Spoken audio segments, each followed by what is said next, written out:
ঈদের ছুটিতে বাড়ির উদ্দেশ্যে রওনা হলাম। বাসের টিকিট ৯ দিন আগেই কেটে রেখেছি। আগের বছর ঠিক সময়ে টিকিট না পাওয়ায় ঈদের পরের দিন বাড়িতে যেতে হয়েছিল। এবার বাবা মা খুব খুশি হবে বলতে বলতেই ঢাকা টু খুলনার বাসটি চলে আসলো। বাস স্ট্যান্ডের সবাইকে ঈদের অগ্রিম শুভেচ্ছা জানিয়ে বাসে উঠে পড়লাম। বাসে উঠে আমি আমার সিটটায় বসে আছি।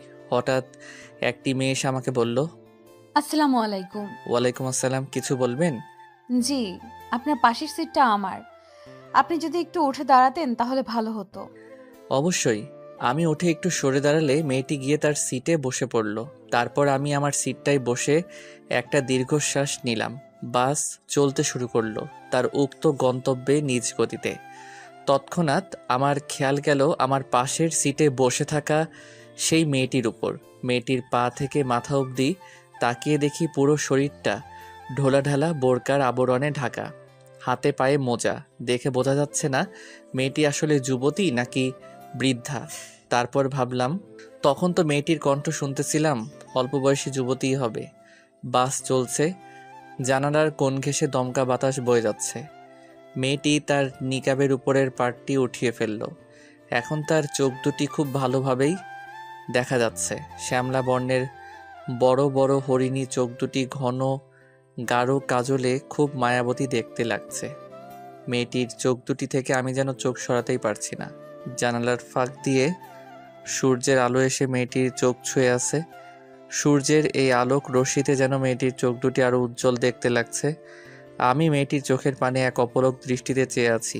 মেয়েটি হয়তো বুঝতে পেরেছে আমার দিকে তাকাতেই আমি আমার চোখটা নিচে নামিয়ে নিলাম। আপনার নাম? আচ্ছা, আমি তো আপনার প্রতিবেশী যাত্রী, আপনি আমার সাথে কথা বলতে পারেন। কি হলো, আপনি কথা বলছেন না যে? বলছি কি, রাস্তাটা আমরা গল্প করে শেষ করতে পারি না? এবার এক প্রকার রেগে গিয়ে বললাম, আচ্ছা, আপনি কি আমাকে পাত্তা দিচ্ছেন না? দেখুন, আমি অপ্রয়োজনে এই গায়রে মাহারাম পুরুষের সাথে কথা বলি না।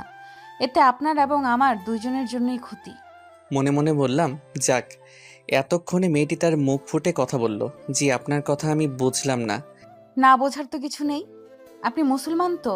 হ্যাঁ, কিন্তু আপনি বললেন না গায়রে মাহারাম পুরুষের সাথে অপ্রয়োজনে কথা বলেন না। না, যদি একটু বুঝিয়ে বলতেন। তাহলে শুনুন, মাহারাম কি, মাহারাম কারা, গায়রে মাহারাম কি ও কারা। মাহারাম কি? যে সকল পুরুষের সামনে নারীর দেখা দেওয়া, কথা বলা জায়েজ এবং যাদের সাথে বিবাহ বন্ধন সম্পূর্ণ হারাম, তাদেরকে শরীয়তের পরিভাষায় মাহরাম বলে। মাহরাম কারা? সূরা নূরের ৩১ নং আয়াতে আল্লাহ তাআলা নারীর মাহরাম নির্ধারিত করে দিয়েছেন। পূর্ণ আয়াতটি হলো, আর মুসলিম নারীদেরকে বলে দিন তারা যেন তাদের দৃষ্টিকে সংযত রাখে এবং তাদের লজ্জাস্থানের হেফাজত করে, আর যা সাধারণত প্রকাশ পায় তা ছাড়া তাদের সৌন্দর্য তারা প্রকাশ না করে। তারা যেন তাদের ওড়না দিয়ে বক্ষ দেশকে আবৃত করে রাখে। আর তারা যেন তাদের স্বামী, পিতা, শ্বশুর, নিজের ছেলে, স্বামীর ছেলে, ভাই, ভাইয়ের ছেলে, বোনের ছেলে, আপন নারীগণ, তাদের ডান হাত যার মালিক হয়েছে, অধীনস্থ যৌন কামনা মুক্ত পুরুষ অথবা নারীদের গোপন অঙ্গ সম্পর্কে অজ্ঞ বালক ছাড়া কারোর সাথে নিজের সৌন্দর্য প্রকাশ না করে। আর তারা যেন নিজেদের গোপন সৌন্দর্য প্রকাশ করার জন্য সজোরে পদচারণ না করে। হে মুসলমানগণ, হে মুমিনগণ, তোমরা সকলেই আল্লাহর নিকট তওবা করো যাতে তোমরা সফল কাম হতে পারো।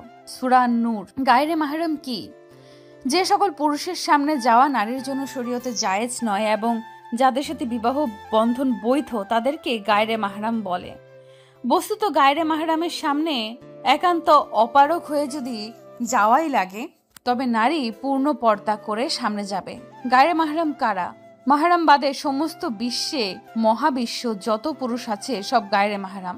নিজ পরিবারের চাচাতো, খালাতো, মামাতো, ফুপাতো সব ভাই, নিজ দুলা ভাই, দেবর, ভাসুর, আপন দাদা ও নানা শ্বশুরদের বাদে সমস্ত চাচা, মামু, খালু, ফুফা, শ্বশুর, নিজের খালু, ফুপা এর সবাই গায়রে মাহরাম। তাদের সামনে নিজের সৌন্দর্য প্রকাশ করা আল্লাহর হুকুমে অবাধ্যতা করা।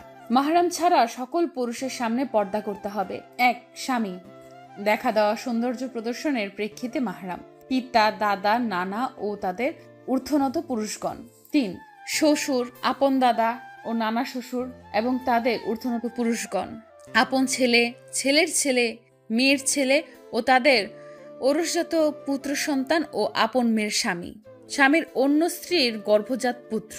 6. আপন ভাই, সৎ ভাই। 7. ভাতিজা অর্থাৎ আপন ভাইয়ের ছেলে এবং সৎ ভাইয়ের ছেলে। 8. ভাগ্নে অর্থাৎ আপন বোনের ছেলে এবং সৎ বোনের ছেলে। 9. এমন বালক যার মাঝে মহিলাদের প্রতি কোনো আকর্ষণ নেই। সূরা নূর 31। 10. দুধ সম্পর্কীয় পিতা, দাদা, নানা, চাচা, মামা এবং তাদের ঊর্ধ্বতন পুরুষগণ। 11.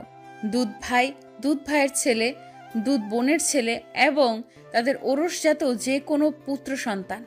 দুধ সম্পর্কীয় ছেলে, তার ছেলে, দুধ সম্পর্কীয় মেয়ের ছেলে এবং তাদের ঔরসজাত যে কোনো পুত্র সন্তান এবং দুধ সম্পর্কীয় মেয়ের স্বামী।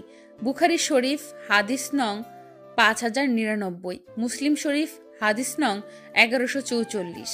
13. আপন চাচা, সৎ চাচা। 14. আপন মামা, সৎ মামা, সূরা নিসা। 23. উপরোক্ত পুরুষ যাদের সাথে দেখা করতে বা দেখা দিতে পারবে, তাছাড়া সমস্ত পুরুষকে দেখা দেওয়া সম্পূর্ণ নাজায়েজ এবং হারাম, আর উপরোক্ত পুরুষের সাথে বিয়ে সম্পূর্ণ হারাম। বুঝলাম। তাহলে তো আমি আপনার কাছে গায়রে মাহরাম পুরুষ? জি। আচ্ছা, আমি যদি আপনাকে বিয়ে করি তখনও কি আমি আপনার কাছে গায়রে মাহরাম থাকবো? কি বলছেন কি আপনি? না, শুধু জিজ্ঞাসা করছি। দেখুন, আপনি এই ধরনের মজা না করলেই আমি খুশি হব। ঠিক আছে। 2 ঘন্টা পর নীরবতা ভেঙে মেয়েটিকে আমি বললাম, আচ্ছা আপনি যাচ্ছেন কোথায়? খুলনায়। সে তো আমিও যাচ্ছি, কিন্তু আপনি খুলনাতে কোথায় যাচ্ছেন? নামবেন কোথায়? আপনি যেখানে নামবেন আমিও সেইখানেই নামবো। আর যদি বলেন কোথায় যাচ্ছি তাহলে বলবো দৌলতপুর, ফুপ্পির বাড়িতে যাব। ও আচ্ছা, আমার বাসাও দৌলতপুর। তাহলে তো আপনি আমাদের এলাকাতেই যাচ্ছেন। আপনার বাসা বুঝি ঢাকাতে? জি। কতদিন বেড়াবেন ফুপির বাড়ি? জানি না। কেন? ঈদের সময় আসলেন, প্ল্যান করে আসেননি? না, পালিয়ে এসেছি। মানে পরশু বুধবার আমার বিয়ে। সেটা কেমন কথা? আপনার মতো একটা পর্দাশীল মেয়ে বিয়ে না করেই পালিয়ে এলেন? দেখুন, আমি কোনো পরকীয়া বা ভালোবাসার ফাঁদে পড়ে পালিয়ে আসিনি। আমি পালিয়ে এসেছি নিজের নিরাপত্তার জন্য। আমি কিছু বুঝলাম না আপনার কথা। মেয়েটি তার হাতের ব্যাগ থেকে একটা কাগজ বের করলো আর বলল, আমি তো আপনার এলাকাতেই যাচ্ছি, আমাকে শুধু আপনি এই ঠিকানাটা একটু পৌঁছে দিতে পারবেন? আসলে আমি খুলনা শহরে এর আগে কখনো আসিনি, তো যদি একটু উপকার করতেন তাহলে ভালো হতো। আমি মেয়েটির হাতের কাগজটা নিয়ে দেখে কিছুক্ষণ চুপ হয়ে রইলাম। তারপর বললাম, কার বাড়ির ঠিকানা এটা? আমার ফুপ্পির বাড়ির ঠিকানায়। না চাইলে বলবেন না, তবু আমি আপনাকে আপনার ফুপির বাড়িতে পৌঁছে দেব। এতটা রাস্তা আপনার সাথে চললাম, আমার তো এটুকু জানার রাইট আছে। আসলে আমি নিজের কথা বাইরের মানুষের সাথে শেয়ার করি না। আচ্ছা বাদ দিন, অন্য কথা বলি। অন্য কি কথা? এই যে আপনি পর্দা করেন, আজকের দিনে আপনার মতো বোরখাওয়ালি ঢাকা শহরে কিন্তু খুঁজে পাওয়া যায় না। সব মেয়েরা যদি আপনার মতো হতো তাহলে আজ স্কুল, কলেজ, ভার্সিটির মেয়েদের রাস্তার বখাটেদের কাছে উত্ত্যক্ত হতে হতো না। তার কারণ তাদের মধ্যে পর্দার বাস্তবিক জ্ঞান নেই। পর্দায় যে তাদের মর্যাদা বৃদ্ধি পায় সেটা তারা বোঝে না। এমন অনেক অহরহ খবর রেডিও, পত্রিকা, টেলিভিশনের পর্দায় খুঁজে পাবেন যেখানে অনেক যুবতী ও নাবালক শিশুকেও নির্যাতিত হতে হচ্ছে। পর্দার অভাবে ছাড় পাচ্ছে না রাস্তার বখাটেদের কাছেও উত্ত্যক্ত হওয়ার থেকে। আচ্ছা বুঝলাম, তবে একটা প্রশ্ন, পর্দা না করার জন্য তো রাস্তার বখাটেদের কাছে মেয়েদের উত্ত্যক্ত হতে হয়, তাহলে যারা পর্দা করে এবং শিশুরা, তারা কেন নির্যাতিত হয়? এর জন্য পুরুষদেরও পর্দা করতে বলা হয়েছে। বলেন কি, পুরুষরা বোরকা এসব পরবে নাকি? আসলেই তা না। পুরুষদের পর্দা বলতে তারা দৃষ্টি সংযত রাখার কথা বলা হয়েছে। কোনো নারীর উপর আপনার দৃষ্টি পড়লে তার প্রতি বারবার দৃষ্টিপাত করতে পারবেন না, বরং নজর অতি সত্বর ফিরিয়ে নিন। কারণ আপনার জন্য প্রথমবার ক্ষমা, দ্বিতীয়বার নয়। আহমদ 1369। পুরুষরা যদি তাদের দৃষ্টি সংযত করত তাহলে এইভাবে আর পর্দাশীল নারী এবং শিশুদের নির্যাতিত হতে হতো না। বুঝলাম, পুরুষরা যদি পর্দাশীল নারীর উপর খারাপ দৃষ্টি দেয় তাহলে আর পর্দা করে লাভ কি? ওই যে বললেন না, তার জন্য পর্দা না করলে যে জাহান্নামে যেতে হবে। পর্দা না করার শাস্তি সম্পর্কিত হাদিস 1। রাসূলুল্লাহ আলাইহি ওয়াসাল্লাম বলেছেন, দুই শ্রেণীর মানুষ জাহান্নামী হবে, যারা গরুর লেজ সুদৃশ্য ব্যাত দ্বারা মানুষকে প্রহার করে, এবং যে সব নারী এত পাতলা পোশাক পরিধান করে যে তার ভেতর দিয়ে শরীরের অংশ দেখা যায় এবং উটের কুজের মতো কেশবিন্যাস করবে। এই নারী জান্নাতের সুঘ্রাণও পাবে না, যা বহু দূর থেকে পাওয়া যায়। সহি মুসলিম হাদিস, হাদিস নং 2127, মুসনাদে আহমেদ হাদিস 8665। 2, রাসূলুল্লাহ সাল্লাল্লাহু আলাইহি ওয়াসাল্লাম বলেছেন, 3 শ্রেণীর মানুষের উপর জান্নাত হারাম, অর্থাৎ এই 3 শ্রেণীর মানুষ কখনোই জান্নাতে প্রবেশ করতে পারবেন না। প্রথম শ্রেণী হলো যারা কোনো প্রকার নেশাদ্রব্য পান বা গ্রহণ করে। দ্বিতীয় শ্রেণী হলো যে বা যারা পিতামাতার অবাধ্য, এই শ্রেণীভুক্ত মানুষরাও জান্নাতে যাবে না।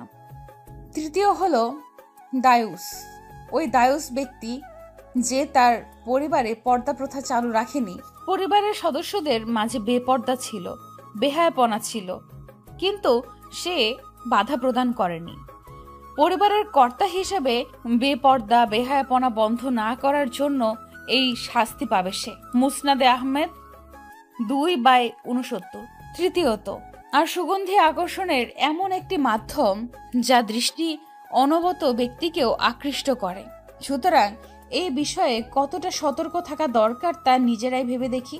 হাদিস শরীফে এসেছে, প্রত্যেক চোখ জিনা করে, আর কোনো নারী যদি সুগন্ধি ব্যবহার করে কোনো মজলিসের পাশ দিয়ে যায়, তাহলে সেও নজরের জিনা বা সরাসরি জিনার প্রতি প্রলম্বিতকারী হিসেবে গণ্য হবে। জামিয়া তিরমিজি হাদিস নং 2786। রাসূল সাল্লাল্লাহু আলাইহি ওয়াসাল্লাম বলেছেন, কোনো পুরুষ কোনো নারীর সাথে নির্জনে মিলিত হলে নিঃসন্দেহে তাদের তৃতীয়জন হয় শয়তান, অর্থাৎ তখন শয়তান তাদের মনে কুমন্ত্রণা দেয়। জামি তিরমিজি হাদিস নাম্বার 1171। 5, রাসূল সাল্লাল্লাহু আলাইহি ওয়াসাল্লাম ইরশাদ করেন, খবরদার তোমরা বেগানা স্ত্রী লোকের ঘরে প্রবেশ করো না। জনৈক সাহাবী জিজ্ঞেস করেন, ইয়া রাসূলুল্লাহ, স্বামীর ভাইদের ভাসুর, দেবর, বেয়াই ইত্যাদি সম্পর্কে কি নির্দেশ? রাসূল সাল্লাল্লাহু আলাইহি ওয়াসাল্লাম ইরশাদ করেন, তারা তো স্ত্রীর জন্য মৃত্যু তুল্য, অর্থাৎ মহাবিপদ তুল্য। তিরমিজি 1/220। 6, উম্মুল মুমিনিন উম্মে সালামা রাদিয়াল্লাহু তাআলা আনহু বর্ণনা করেন, আমি এবং আমার মাইমুনা রাদিয়াল্লাহু তাআলা আনহু রাসূল সাল্লাল্লাহু আলাইহি ওয়াসাল্লামের কাছে উপস্থিত ছিলাম। এমন সময় অন্ত সাহাবী ইবনে উম্মে মাকতুম রাদিয়াল্লাহু তাআলা আনহু সেখানে আসতে লাগলেন।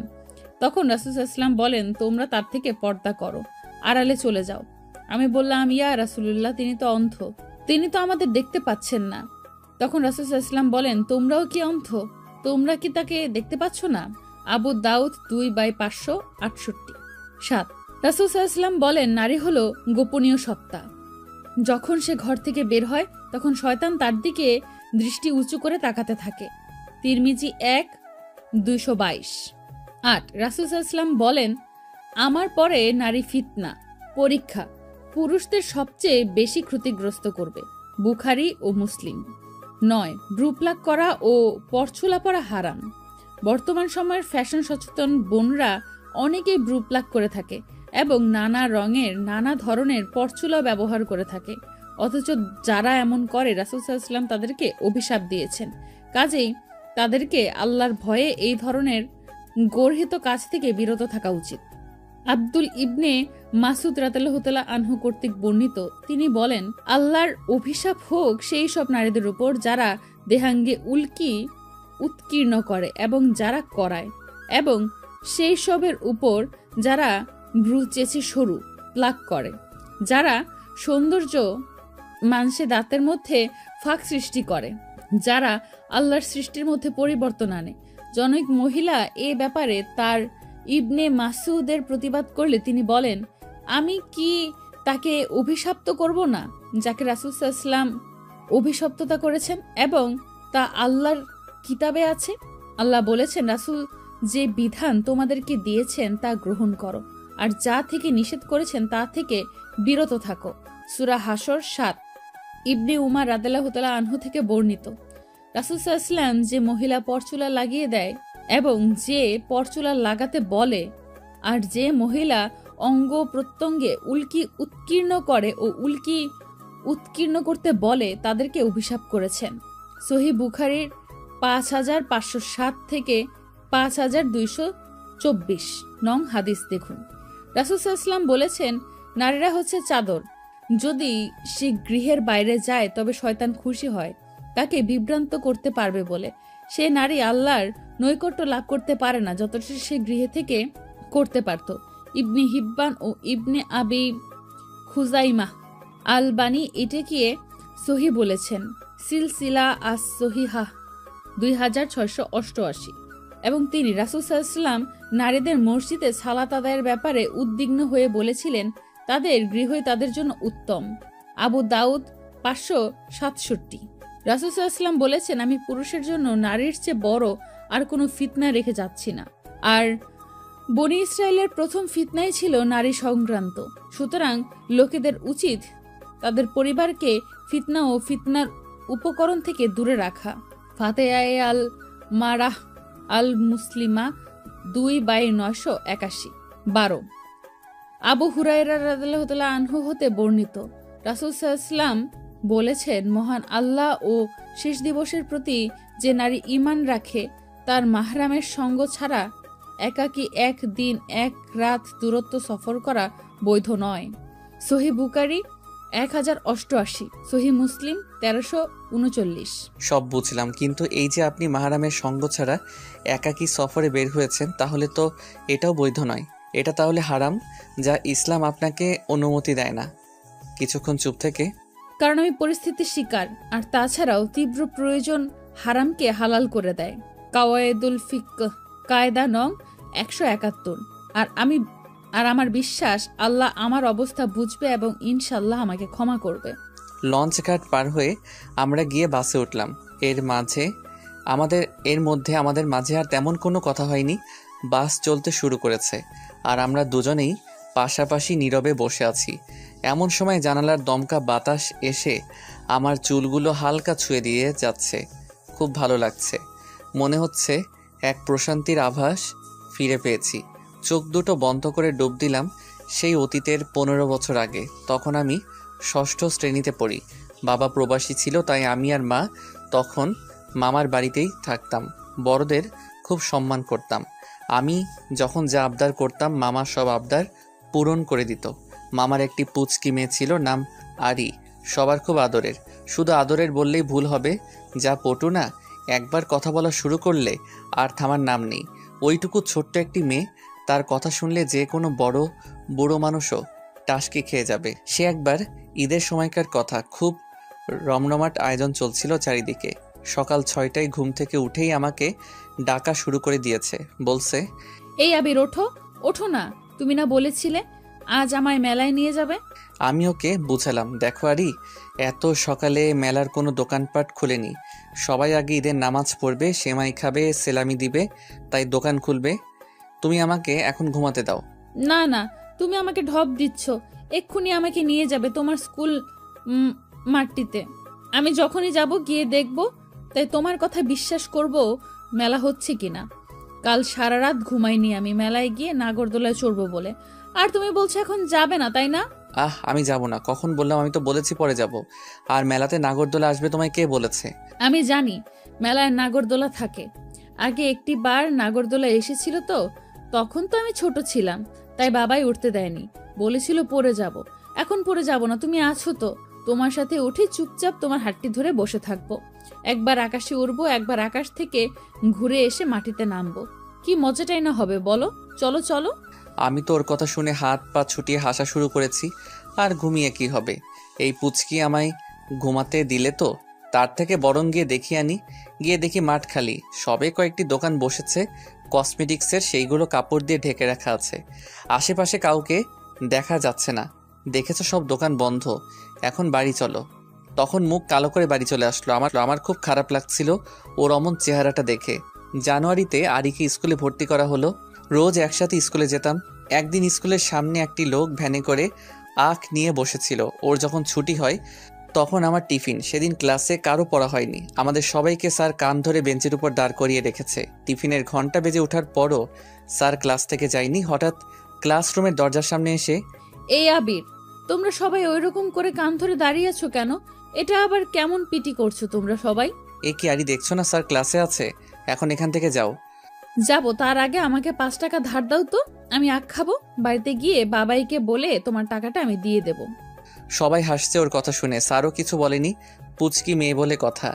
আমার কাছ থেকে টাকাটা নিয়ে স্যার ওকে দিয়ে দিলে ও দৌড়ে চলে গেল। এরকম আরও অনেক স্মৃতি আছে যেগুলো মন থেকে মুছে যাবার নয়। জীবনে যেমন আনন্দের সময় আসে তেমন কষ্টের সময়ও আসে। হঠাৎ একদিন মামার ট্রাক অ্যাক্সিডেন্টে মৃত্যু হয়। তার কিছুদিন পর আমার বাবা দেশে ফিরে আসে, আমাকে আর মাকে নিয়ে খুলনায় এসে বিজনেস শুরু করে। আমরা পরে ওদের খোঁজ নিয়েছিলাম কিন্তু পাইনি। আরি আর মামি তখন মামার বাড়িতে ছিল না। শুনেছিলাম মামা সব সম্পত্তি মামির নামে অনেক আগেই লিখে দিয়েছিল। আর মামি সম্পত্তি বিক্রি করে মেয়েকে নিয়ে কোথায় গিয়েছে তা কেউ বলতে পারবে না। মামা আর মামির বিয়েটা পালিয়ে হয়েছিল। মামির বাবার বাড়ির কোনো ঠিকানা না পাওয়ায় আমাদের আর তাদের সাথে যোগাযোগ রাখা হয়নি। তবে আমরা অনেক খুঁজেছি। যারা মামির কাছ থেকে সম্পত্তি কিনেছিল তাদেরকে অনেক অনুরোধ করে আমাদের খুলনার বাড়ির ঠিকানাটা বাবা মা দিয়ে এসেছিল। বলেছিল যদি কখনো ওরা খোঁজ করে তাহলে যেন আমাদের ঠিকানাটা দিয়ে দেয়। কিন্তু এত বছর পর আরই এইভাবে আমার সামনে এসে দাঁড়াবে তা আমি ভাবতে পারিনি। সত্যি বলতে সে ছোটবেলা থেকে আমার মন শুধু ওকেই ভালোবেসেছে। অনেক অপেক্ষা করেছি ওর জন্য, কিন্তু এখনও কাছে থাকতেও আমি কিছু বলতে পারছি না। এ যেন সম্পূর্ণ আলাদা একটি মেয়ে। কেউ এতটা বদলে যায় কিভাবে? আচ্ছা, ও কি আমাকে চিনবে? সে আগের মতো নাম ধরে ডেকে দুষ্টু মিষ্টি কথাগুলো বলবে? না, ও তো এখন বোরখাওয়ালি। বদলে গেছে ও। এখন এই বোরখাওয়ালির মাথায় ভালোবাসার মানে ঢুকবে না। বর্তমান এই যে শুনুন, চোখ মেলে তাকিয়ে দেখি আমাকে বোরখাওয়ালি ডাকছে। আমরা কি চলে এসেছি?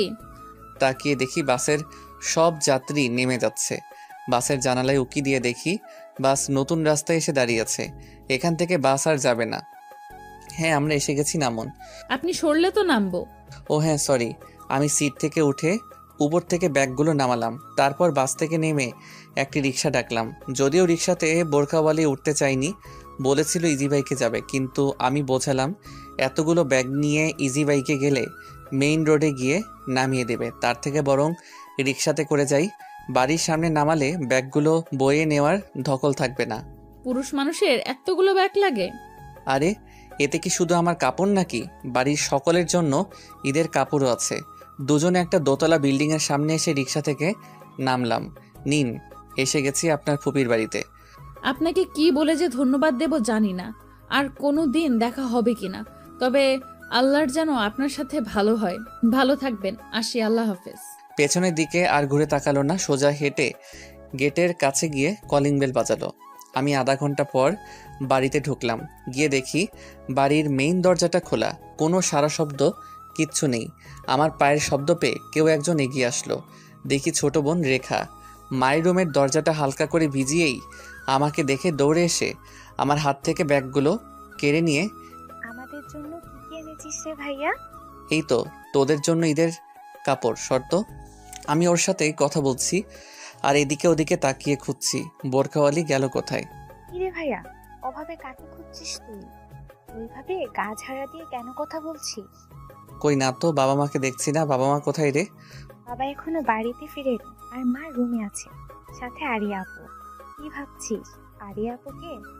আরে তুই বলতি না আশরাফ মামার একটা মেয়ে ছিল, সেই মেয়ে। চল দেখবি আয়।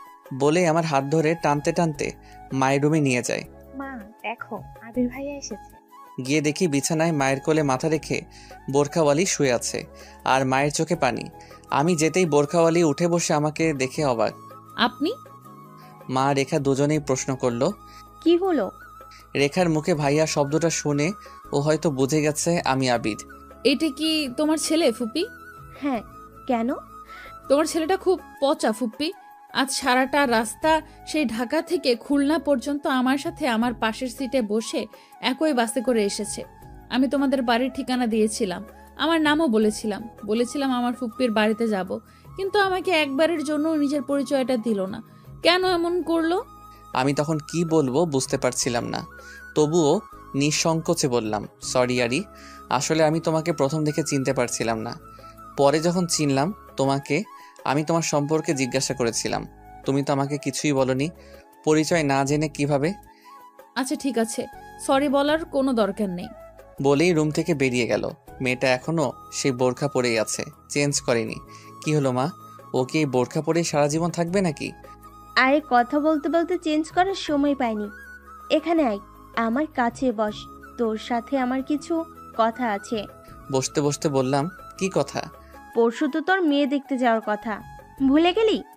হ্যাঁ, বাবা মা তো আমাকে বলেছিল আমার জন্য মেয়ে পছন্দ করে রেখেছে, আর পরশুই তো দেখতে যাওয়ার কথা। কিন্তু আমি তো কখনো ভাবিনি এইভাবে আরির সাথে আমার আবার দেখা হয়ে যাবে।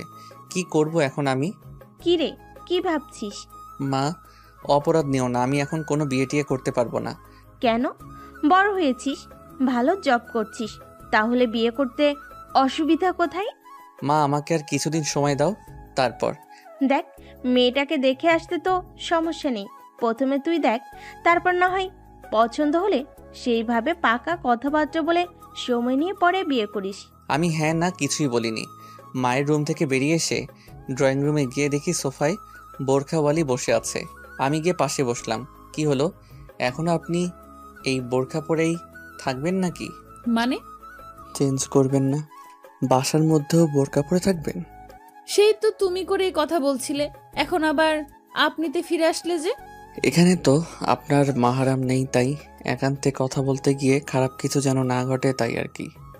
আসলে আমি আসার সময় পরনে কোনো পোশাক সাথে করে আনি নাই, শুধু টাকা আর এই ঠিকানাটাই ছিল। কথাটা শুনে আমি একটু থমকে গেলাম।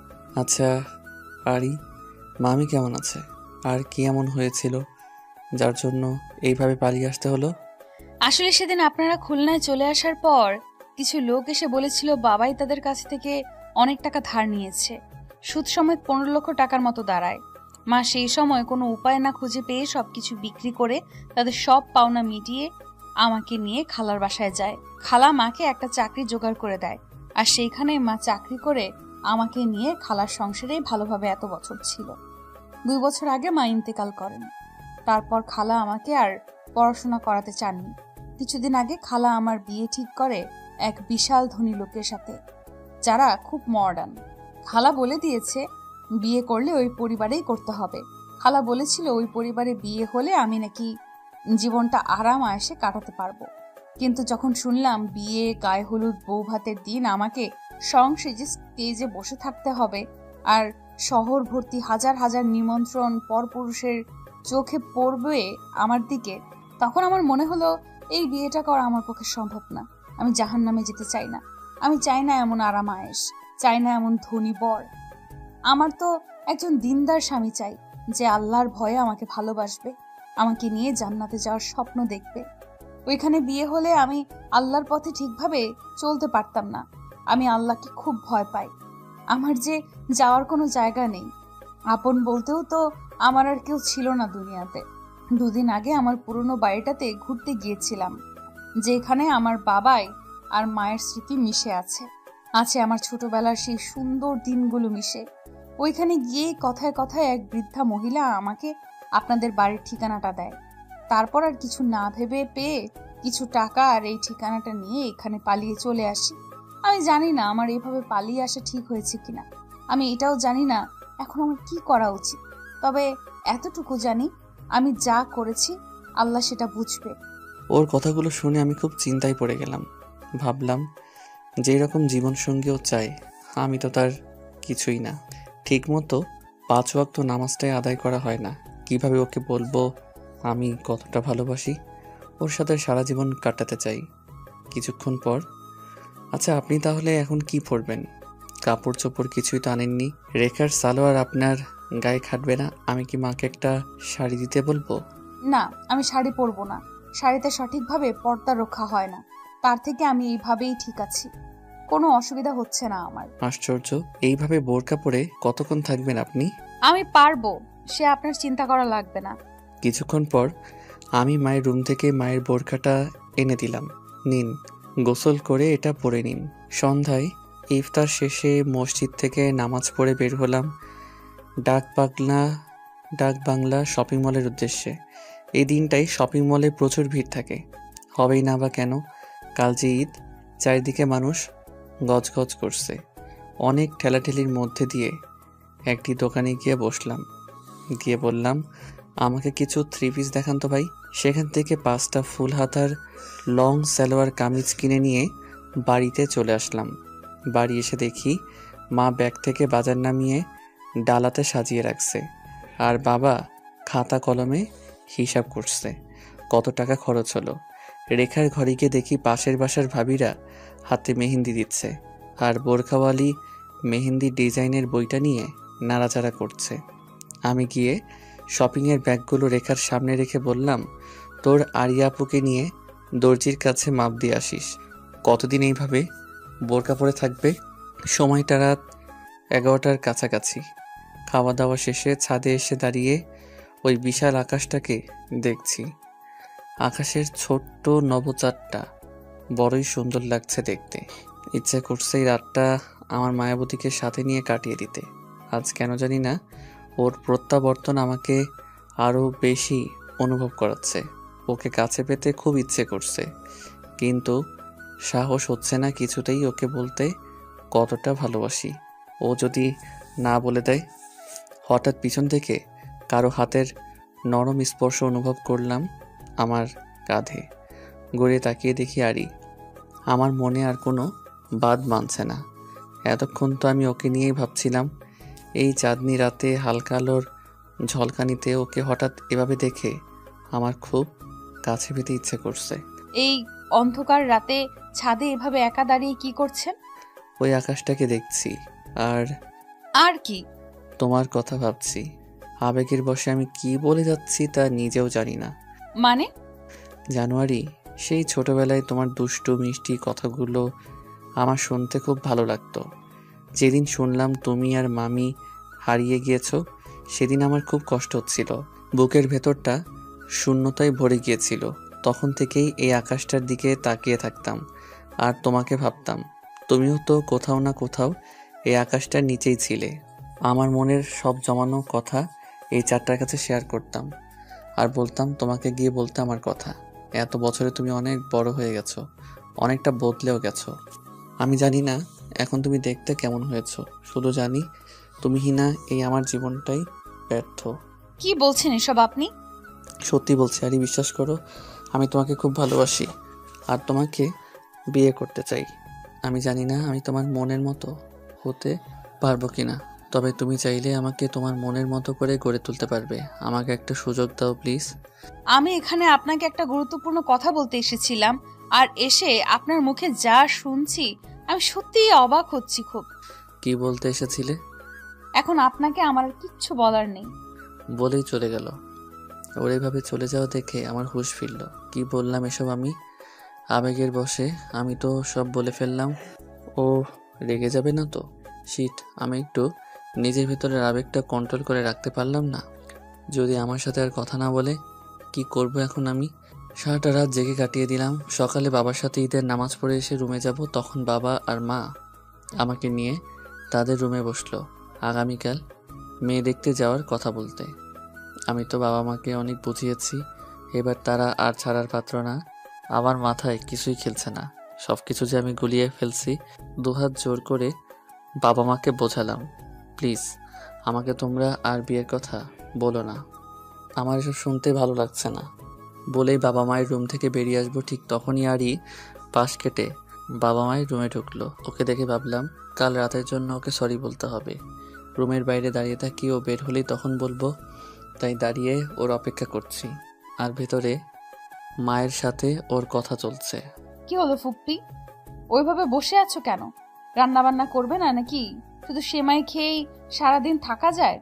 মন ভালো নেই রে মা। কেন? আমার ফুপ্পিটার আবার কি হলো? কি আর হবে, মা হলে ছেলে মেয়ের চিন্তা সবসময় মাথায় ঘুরপাক খায়। আমার ছেলেটা কিছুই বোঝে না। আমাদের বয়স হচ্ছে, কতদিন এভাবে ওদের যত্ন নিতে পারবো? এখনই তো সময় ওর বিয়ে করার, কিন্তু রাজি হচ্ছে না। কি বললে? তোমার ছেলের বিয়ে দেবে? হ্যাঁ, কিন্তু ও তো মেয়ে দেখতেই রাজি হচ্ছে না। কেন রাজি হচ্ছে না? জানি না, কাউকে পছন্দ থাকলে আমাদের বলুক, কিন্তু তাও বলছে না। একটা কথা বলবো ফুপ্পি? বল। তোমার ছেলেটাকে আমায় দিয়ে দাও, ওকে বলো আমায় বিয়ে করতে। তুই আমার ছেলেকে বিয়ে করবি মা? কেন, তোমার আপত্তি আছে? কিসের আপত্তি থাকবে? তুই তো আমারই মেয়ে, তোরও তো বিয়ে দিতে হবে। যদি ঘরের মেয়ে ঘরেই থেকে যায় তাহলে তো তার থেকে খুশির আর কিছুই নেই। কিন্তু আমি ভাবছি আমার ছেলেটাকে নিয়ে, ও কি রাজি হবে? আমি এতক্ষণ রুমের বাইরে দাঁড়িয়ে সব কথা শুনেছিলাম। আরই আমাকে বিয়ে করতে চায়। কথাটা শুনে আমার মনের ভেতরটা খুশিতে ভরে উঠল। আমি খুশিতে ওখানে দাঁড়িয়ে বললাম, মা, আমি তোমাদের সব কথাই এতক্ষণ শুনেছি। ওকে বলে দাও আমার ওকে বিয়ে করতে কোনো আপত্তি নেই। মা হা হয়ে আছে। এত তাড়াতাড়ি আমার সিদ্ধান্ত চেঞ্জ হতে দেখে কথাটা বলার পর আমারও একটু লজ্জাবোধ হচ্ছিল। তাই আমি ওখান থেকে আমার রুমে চলে আসি। মনে মনে খুশিতে লাফালাফি করতে থাকি। পরের দিন সন্ধ্যার পর মসজিদে আমাদের বিয়ে হয়। বিয়ের সকল নিয়ম আরির সাথে আলোচনা করেই করা হয়েছে। আমাদের গায়ের হলুদও হয়েছিল। ওর পর্দার কোনো ক্ষতি হয়নি। আলাদা রুমে কিছু প্রতিবেশী ভাবি আর চাচিরা ওর গায়ের হলুদের আয়োজন করে। এদিকে রাত হয়ে গেল। খাওয়া দাওয়া শেষ। আমার বউয়ের মুখটাই এখনো আমার দেখা হলো না, অথচ তাকে আমি কত ভালোবাসি। ভালোবাসার কথা বলতেই তার ছোটবেলার ওই মুখটা আমার চোখের সামনে ভেসে আসে। রেখা আর প্রতিবেশী ভাবিরা আমাকে বাসর ঘরে ঢুকিয়ে দিয়ে চলে গেল। আমার রুমটা আমি নিজেই চিনতে পারছি না। এত সুন্দর করে সাজানো হয়েছে ফুলে ফুলে, কেমন যেন অন্যরকম এক রাজ্যই মনে হচ্ছে। যে রাজ্যে আমি শাহজাদা আর আমার শাহজাদি আমার জন্য ফুলের বিছানায় বসে আছে। এতদিনের সব অপেক্ষার আজ বাদ ভাঙবে। আমি দরজাটা বন্ধ করে বিছানার কাছে গিয়ে দাঁড়াতেই আরি আমাকে নেমে সালাম করলো। আমি ওকে উঠিয়ে সালামের উত্তর দিলাম আর বললাম, আমার বউটা দেখছি বাসর ঘরেও বোরকা পরেই আছে। আজকে আমি তার মুখটা দেখতে পারবো? দেখো, তোমাকে কি আমি বারণ করেছি? আমি আস্তে করে ওর মুখের নিকাবটা খুলে দিলাম। ওকে দেখে আমি অবাক না হয়ে পারলাম না, কারণ পর্দার আড়ালে লুকিয়ে থাকা এত সুন্দর অপসরী কি করে হয়। আল্লাহ মনে হয় জান্নাতের কোনো হুরের রূপ আমার মায়াবতীর চেহারাতে বসিয়ে দিয়েছে। শ্যামলা বর্ণের মায়াবী চোখ দুটির পিছনে নিকাবের আড়ালে ঢেকে রাখা এই রূপ থাকবে তা আমি কল্পনাও করতে পারিনি। ওর হাতের পায়ের মোজাগুলো খুলে ফেললাম। এত সুন্দর ফর্সা আমার মায়াবতী। ওর হাত দুটো আমার ঠোঁটের কাছে নিয়ে আলতো স্পর্শ দিতেই, কি করছো কি আবির? এত বছরের সব ভালোবাসা আজ উজাড় করে দেব তোমায়। ও লজ্জায় আমার বুকে মুখ গুজে ফেলে। তুমি কি সত্যি আমাকে এতটা ভালোবাসো? বিশ্বাস হয় না? আমিও তোমাকে ভালোবাসি, কিন্তু কিভাবে বলবো বুঝতে পারছিলাম না। কাল রাতে আমি তোমাকে সেটাই বলতে গিয়েছিলাম। জানি বিয়ের আগে প্রেম ভালোবাসা বৈধ না, তাই তো তোমাকে বিয়ের কথা বলতে চাচ্ছিলাম। তুমি জানো আমাকে কতটা ভয় পাইয়ে দিয়েছিলে? ভুল হয়েছে, চলো আমরা 2 রাকাত নামাজ পড়ে স্রষ্টার দরবারে শুকরিয়া আদায় করি। আমি মাথা কাত করে সম্মতিসূচক উত্তর দিলাম। তারপর আমরা দুজনে 2 রাকাত নফল নামাজ পড়ে আল্লাহর কাছে শুকরিয়া আদায় করলাম। নামাজ শেষে আলমারি থেকে আমি একটা প্যাকেট বের করলাম। ওর হাতে দিয়ে বললাম, এটা তোমার জন্য।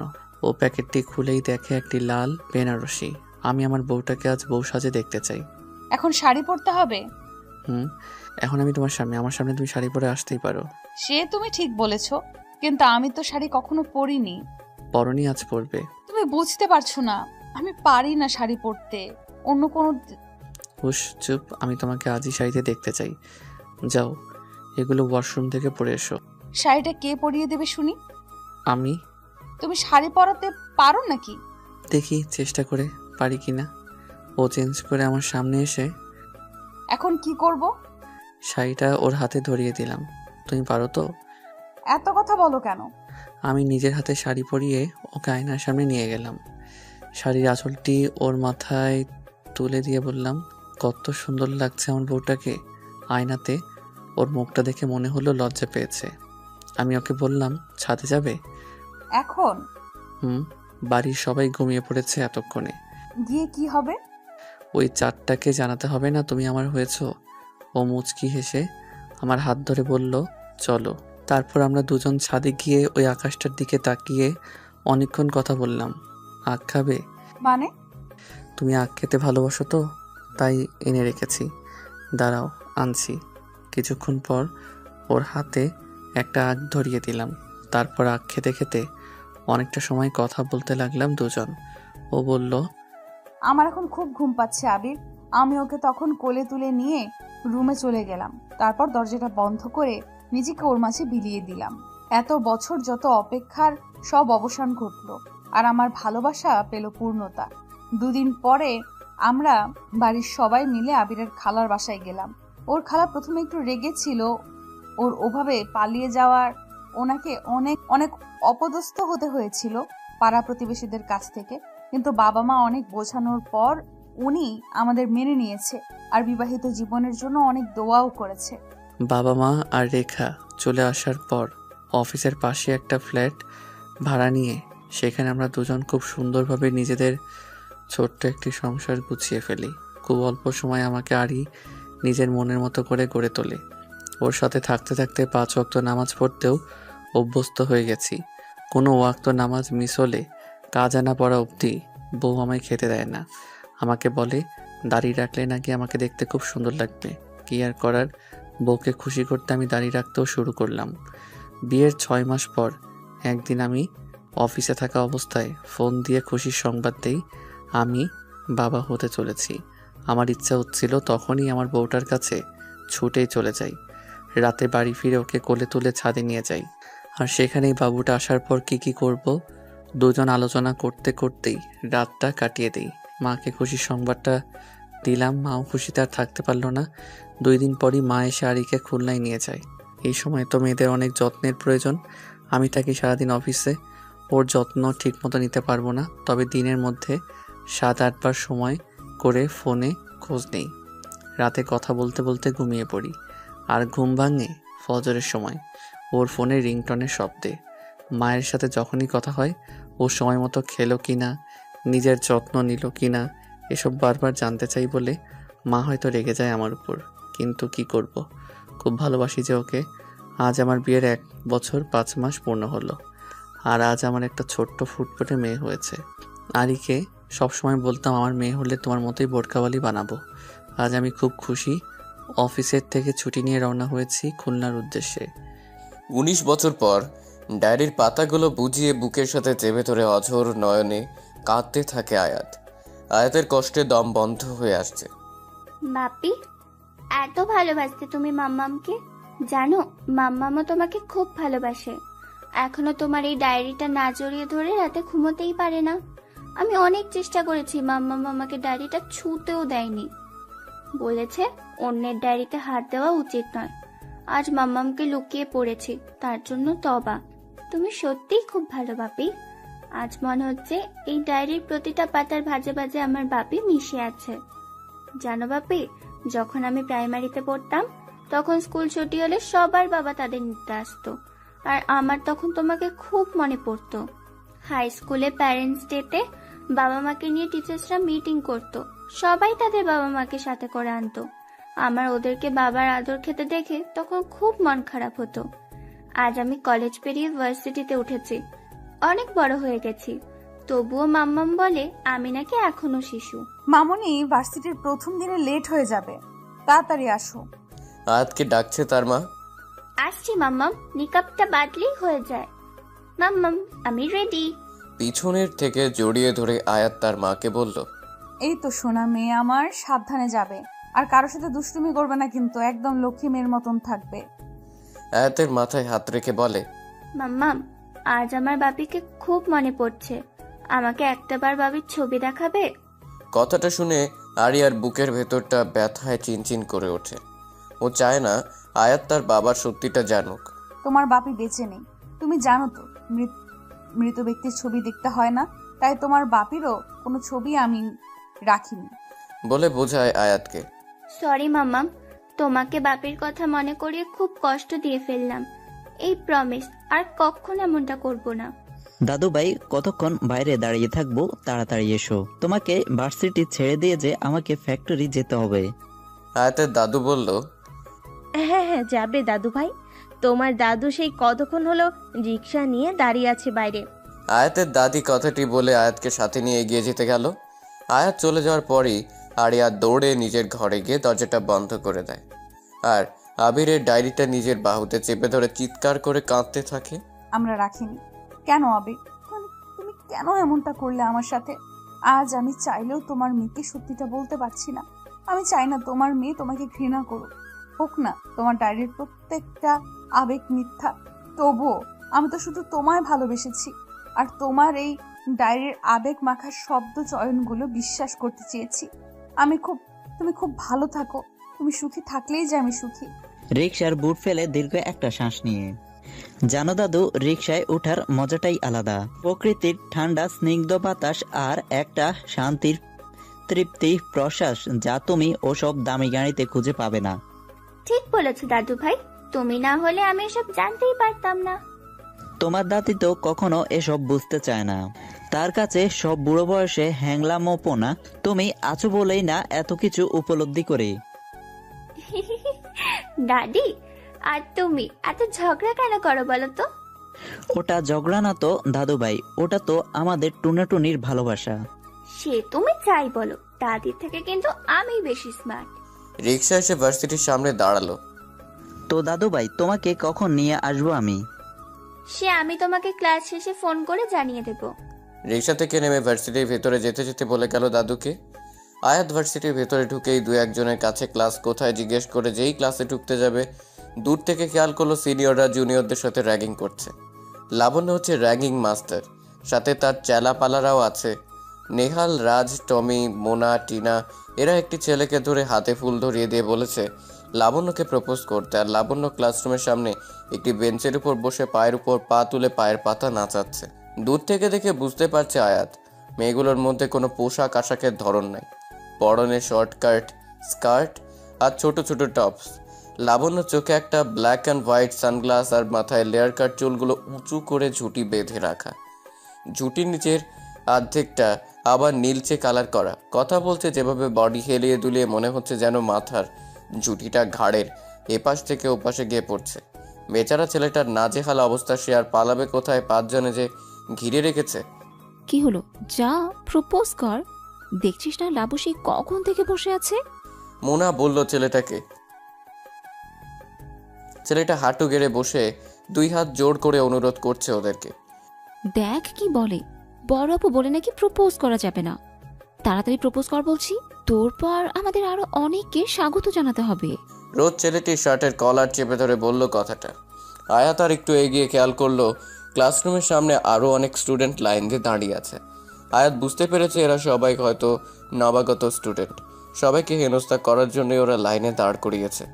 এক একজনের থেকে মজা নেই, তাই তার ছাড়ছে। আয়াত এবার ওদের সামনে গিয়ে দাঁড়ালো। এ কি, এইসব কি করছেন আপনারা? ক্লাস টাইম কি শুরু হয়নি? ওরা সবাই আয়াতের কথা শুনে পা থেকে মাথা পর্যন্ত তাকিয়ে দেখে। এ কি রে দোস্ত, আমাদের ভার্সিটিতে ভূত আসছে? টমি গিয়ে টিনার পিছনে লুকায়, কথাটি বলে। কি হচ্ছেটা কি টমি, দেখছিস তো মানুষ? লাবণ্য কথাটি বলে এবার বেঞ্চ থেকে উঠে দাঁড়ালো। আপনি কি খালাম্মা? আয়াতকে প্রশ্ন করলো লাবণ্য। জি, আমি আয়াত। কলেজে আজ আমার প্রথম দিন। আয়াত আর কিছু বলার আগেই সবাই মিলে জোরে হেসে দিল। এ দেখ দেখ, খালামারা ভার্সিটিতে পড়তে আসে। লাবণ্য বলল।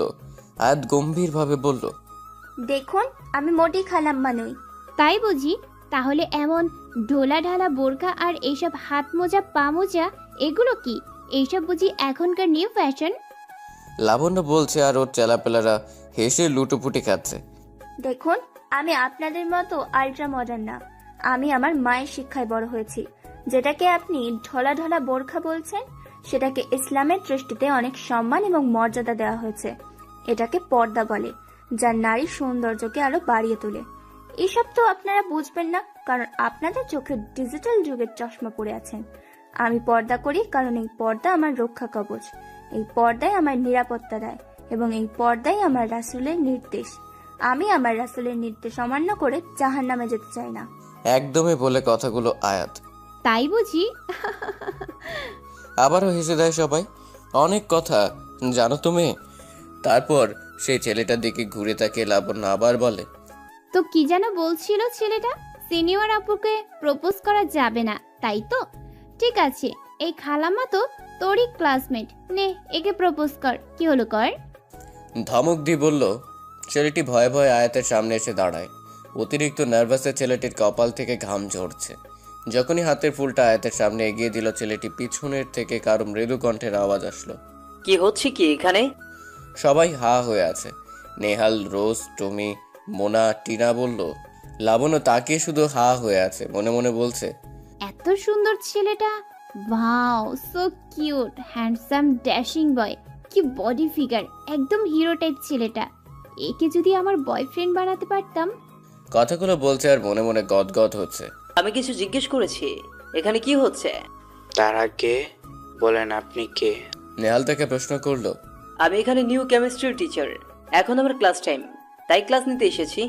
কড়া গলায় বলল, ও স্যার, এই ইনি তো স্যার। আসলে স্যার, আমরা সিনিয়র জুনিয়রদের সাথে আলোচনা করতে এসেছিলাম নবীনবরণ অনুষ্ঠানটা কেমন করে আয়োজন করলে এদের ভালো লাগবে। লাবণ্য কথাটা একটু নার্ভাস হয়ে বলল, ও ঠিক আছে, এইটা নিয়ে তোমরা পরে কথা বলবে, এখন ক্লাস টাইম। নিউ স্টুডেন্টরা যাদের ক্লাস আছে ক্লাসে এসো। স্যার, আপনার নামটা যদি একটু বলতেন। লাবণ্য জানতে চাইলো। মেঘ রহমান। তোমাদের আর কিছু জানার আছে? না স্যার, আপনার সাথে আমাদের যখন ক্লাস হবে তখন জেনে নেব। এই চল তোরা, আমাদের তো এখন ইম্পর্টেন্ট একটা ক্লাস আছে। ঢং করে বলেই লাবণ্য তার সান্ড পাণ্ডদের নিয়ে চলে গেল। চলেন স্যার, ক্লাস নেবেন। একজন স্টুডেন্ট বলল, কে ক্লাস নিবে? আমি হচ্ছে স্টুডেন্ট, ওদের টাইট দিলাম। মেঘ কথাটি বলেই হেসে দিল। তার মানে আপনি আমাদের টিচার না, ওদের বোকা বানিয়েছেন? আয়াত চোখ বড় বড় করে তাকিয়ে বলল মেঘকে। আমিও স্টুডেন্ট, তোমাদের সাথে প্রথম বর্ষে পড়ি। আয়াত ছেলেটির পা থেকে মাথা অবধি দেখছে আর মনে মনে বলছে, ছেলেটাকে তো দেখে মনে হয় না আমাদের বয়সের। যাই হোক, ছেলেটার বুদ্ধি আছে বলতে হবে। তারপর সবাই হো হো করে হাসতে হাসতে ক্লাসরুমের মধ্যে ঢুকলো। চৌধুরী ভিলা বলে খুব তৃপ্তি নিয়ে খাচ্ছে ছেলেটা। চিৎকার করে ওঠে আবির, তোমার সাহস কি করে হয় এসব রাস্তার ফকিরদের আমার বাড়িতে এনে খাওয়ানোর?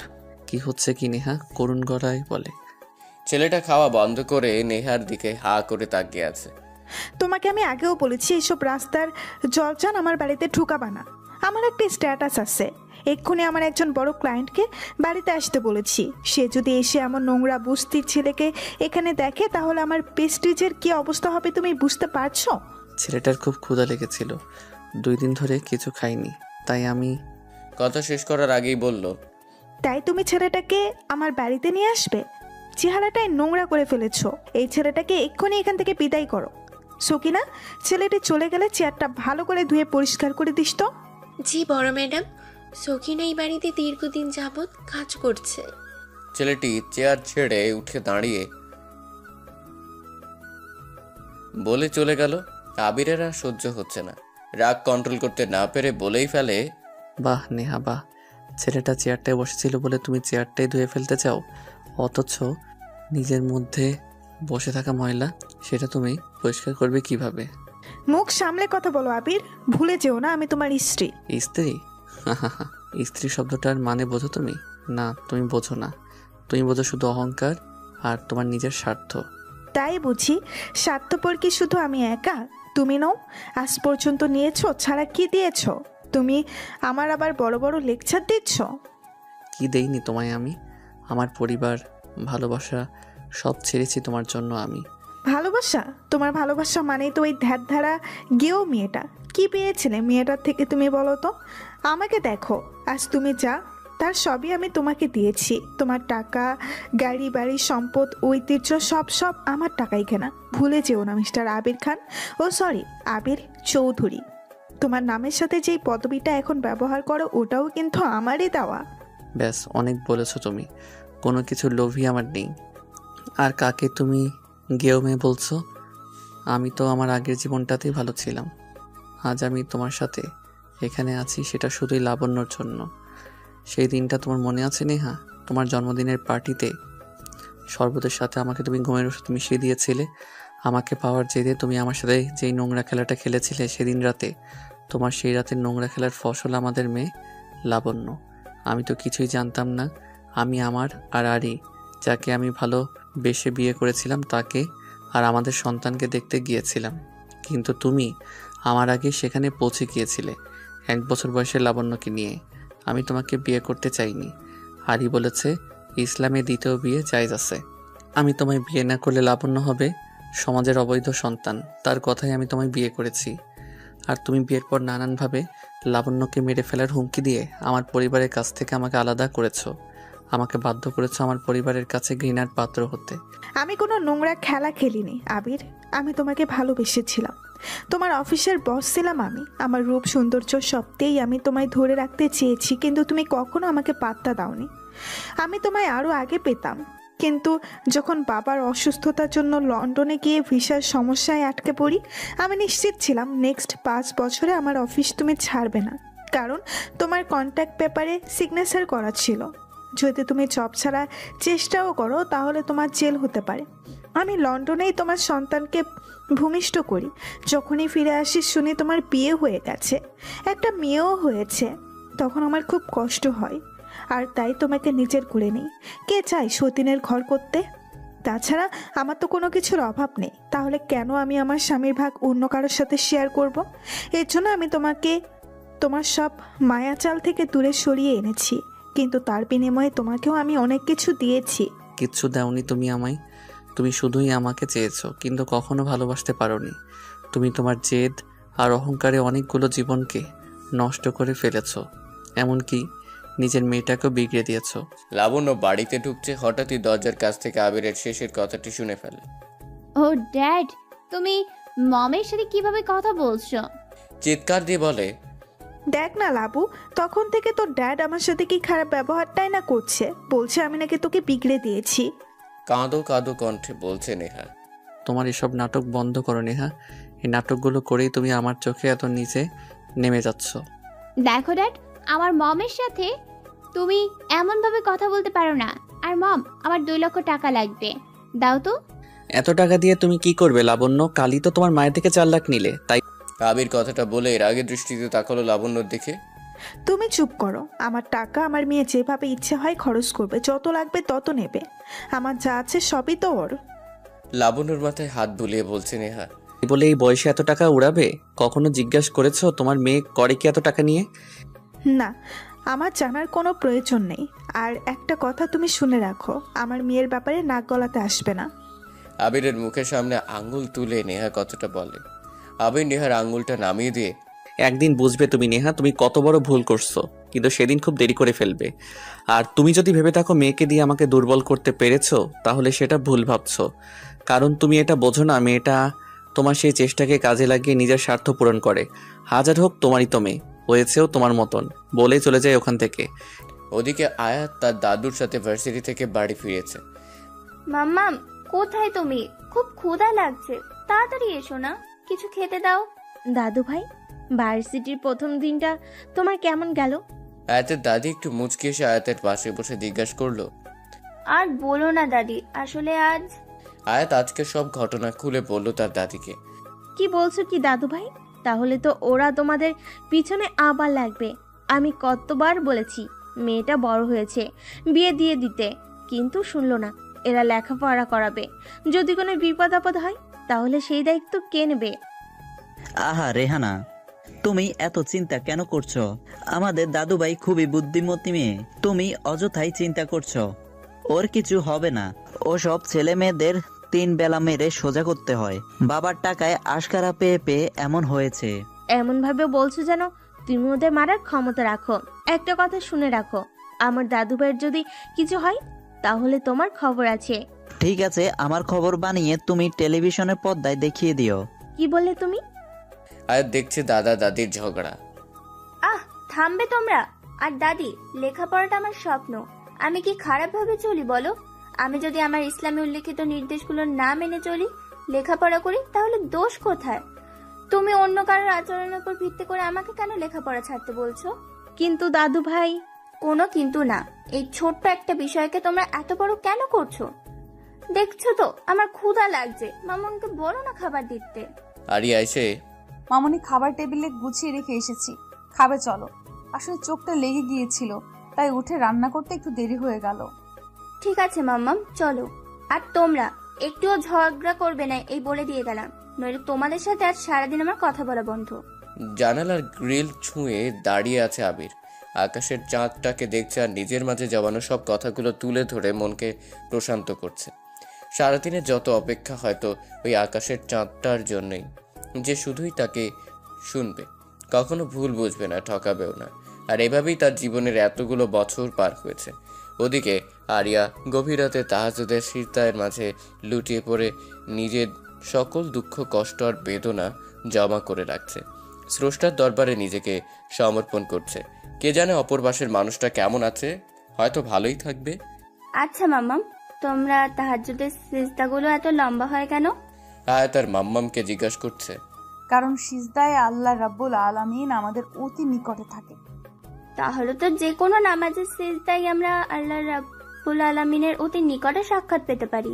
হ্যাঁ মামুনি, তবে তাহাজ্জুদের নামাজের ফজিলত অত্যন্ত বেশি। যারা তাদের রবের জন্য সিজদারত ও দণ্ডায়মান হয়ে রাত্রি যাপন করে, অর্থাৎ তাহাজ্জুদের নামাজ আদায় করে তাদের অবিচ্ছিন্ন আকাঙ্ক্ষাকে এই ইবাদতের ওসিলায় মাহকাম মাহবুদের পৌঁছে দেয়। তাহলে তো আমরা যা কিছু ইচ্ছা নির্দ্বিধায় নামাজে চাইতে পারবো রবের নিকটে। হ্যাঁ পারবে, তবে সেটা তোমার জন্য হালাল আর বৈধ হতে হবে। কথা বলতে বলতে ফজরের আজান দিয়ে দিল। দুজনের নামাজ পড়া শেষ। আয়াত এখন কোরআন তেলাওয়াত করছে। আরিয়া আয়াতের পাশে বসে মেয়ের কোরআন তেলাওয়াত শুনছে আর সকালে রুটি বেলছে। চৌধুরী ভিলায় ঘড়ির কাঁটায় সকাল 6টা। লাবণ্য লাউডস্পিকারে মিউজিক ছেড়ে দিয়ে রেডি হয়ে ডিজে গান ড্যান্স করতে করতে মায়ের রুমে আসে। কারণ প্রতিদিন সকালে নেহা আর লাবণ্য মর্নিং ওয়াকে যায়। ওহ মম, এখনো ঘুমাচ্ছ তুমি? এই দেখো আমি রেডি, তাড়াতাড়ি ওঠো, শরীরকে ফিট রাখতে হবে না? নেহা ঘুম ঘুম চোখে উঠে বসে ব্যাটারিটা হাতে নিয়ে চায়ের কাপে চুমুক দিল।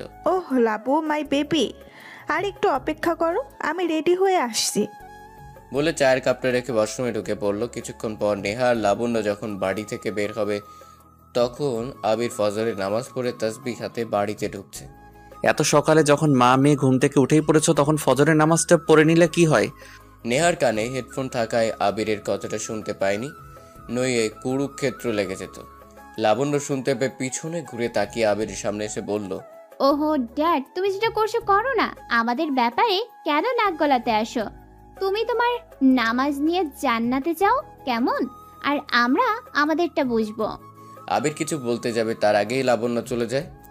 আবির ভাবে তার কি আর কিচ্ছু করার নেই। অসহায় হয়ে পকেট থেকে সেলফোনটা বের করে মেঘকে ফোন দেয়। আসসালামু আলাইকুম আঙ্কেল। ওয়ালাইকুম আসসালাম। মেঘ, তোমাকে আমি যেটা বলেছিলাম সেটা মনে আছে তো? হ্যাঁ আঙ্কেল, আপনি নিশ্চিত থাকুন, আপনার বাঁকা মেয়েকে কিভাবে সোজা করতে হয় সেটা আমার উপর ছেড়ে দিন। আপনি আমার বাবার বেস্ট ফ্রেন্ড। বাবা মৃত্যুর আগে মাকে বলে গিয়েছিল আপনার মেয়ের সাথে আমার বিয়ে দিবে। আমি আমেরিকা থেকে লেখাপড়া শেষ করে আসার পর মায়ের কাছে কথাটা জানতে পারি। আপনার মেয়ের সাথে দেখা করতে চাচ্ছিলাম, কিন্তু আপনি বলেছেন আপনার মেয়ে একদম আলাদা, তাই তাকে সোজা করতে তার ভার্সিটিতে আমি অ্যাডমিশন নিয়েছি। তবে দেখবেন আপনার মেয়েকে আমি সোজা পথে এনেই ছাড়ব। তাই যেন হয় বাবা, আমার মেয়েটা যে একদম ওর মায়ের মতো হয়েছে। আল্লাহ যেন তোমায় ওকে সোজা পথে আনার কাজে সহায়তা করে। আচ্ছা আঙ্কেল, আমার এখন একটা মিটিংয়ে যেতে হবে।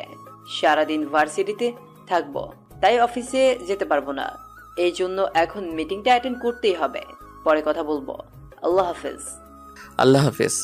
সময়টা সকাল 10:45-এর কাছাকাছি। ভার্সিটিতে মেঘ ক্লাসে ঢুকতে যাবে তখনই মানকি টুপি পরা 3টা ছেলে এসে মেঘের নাকের কাছে একটি রুমাল ধরে আর মেঘ অজ্ঞান হয়ে যায়।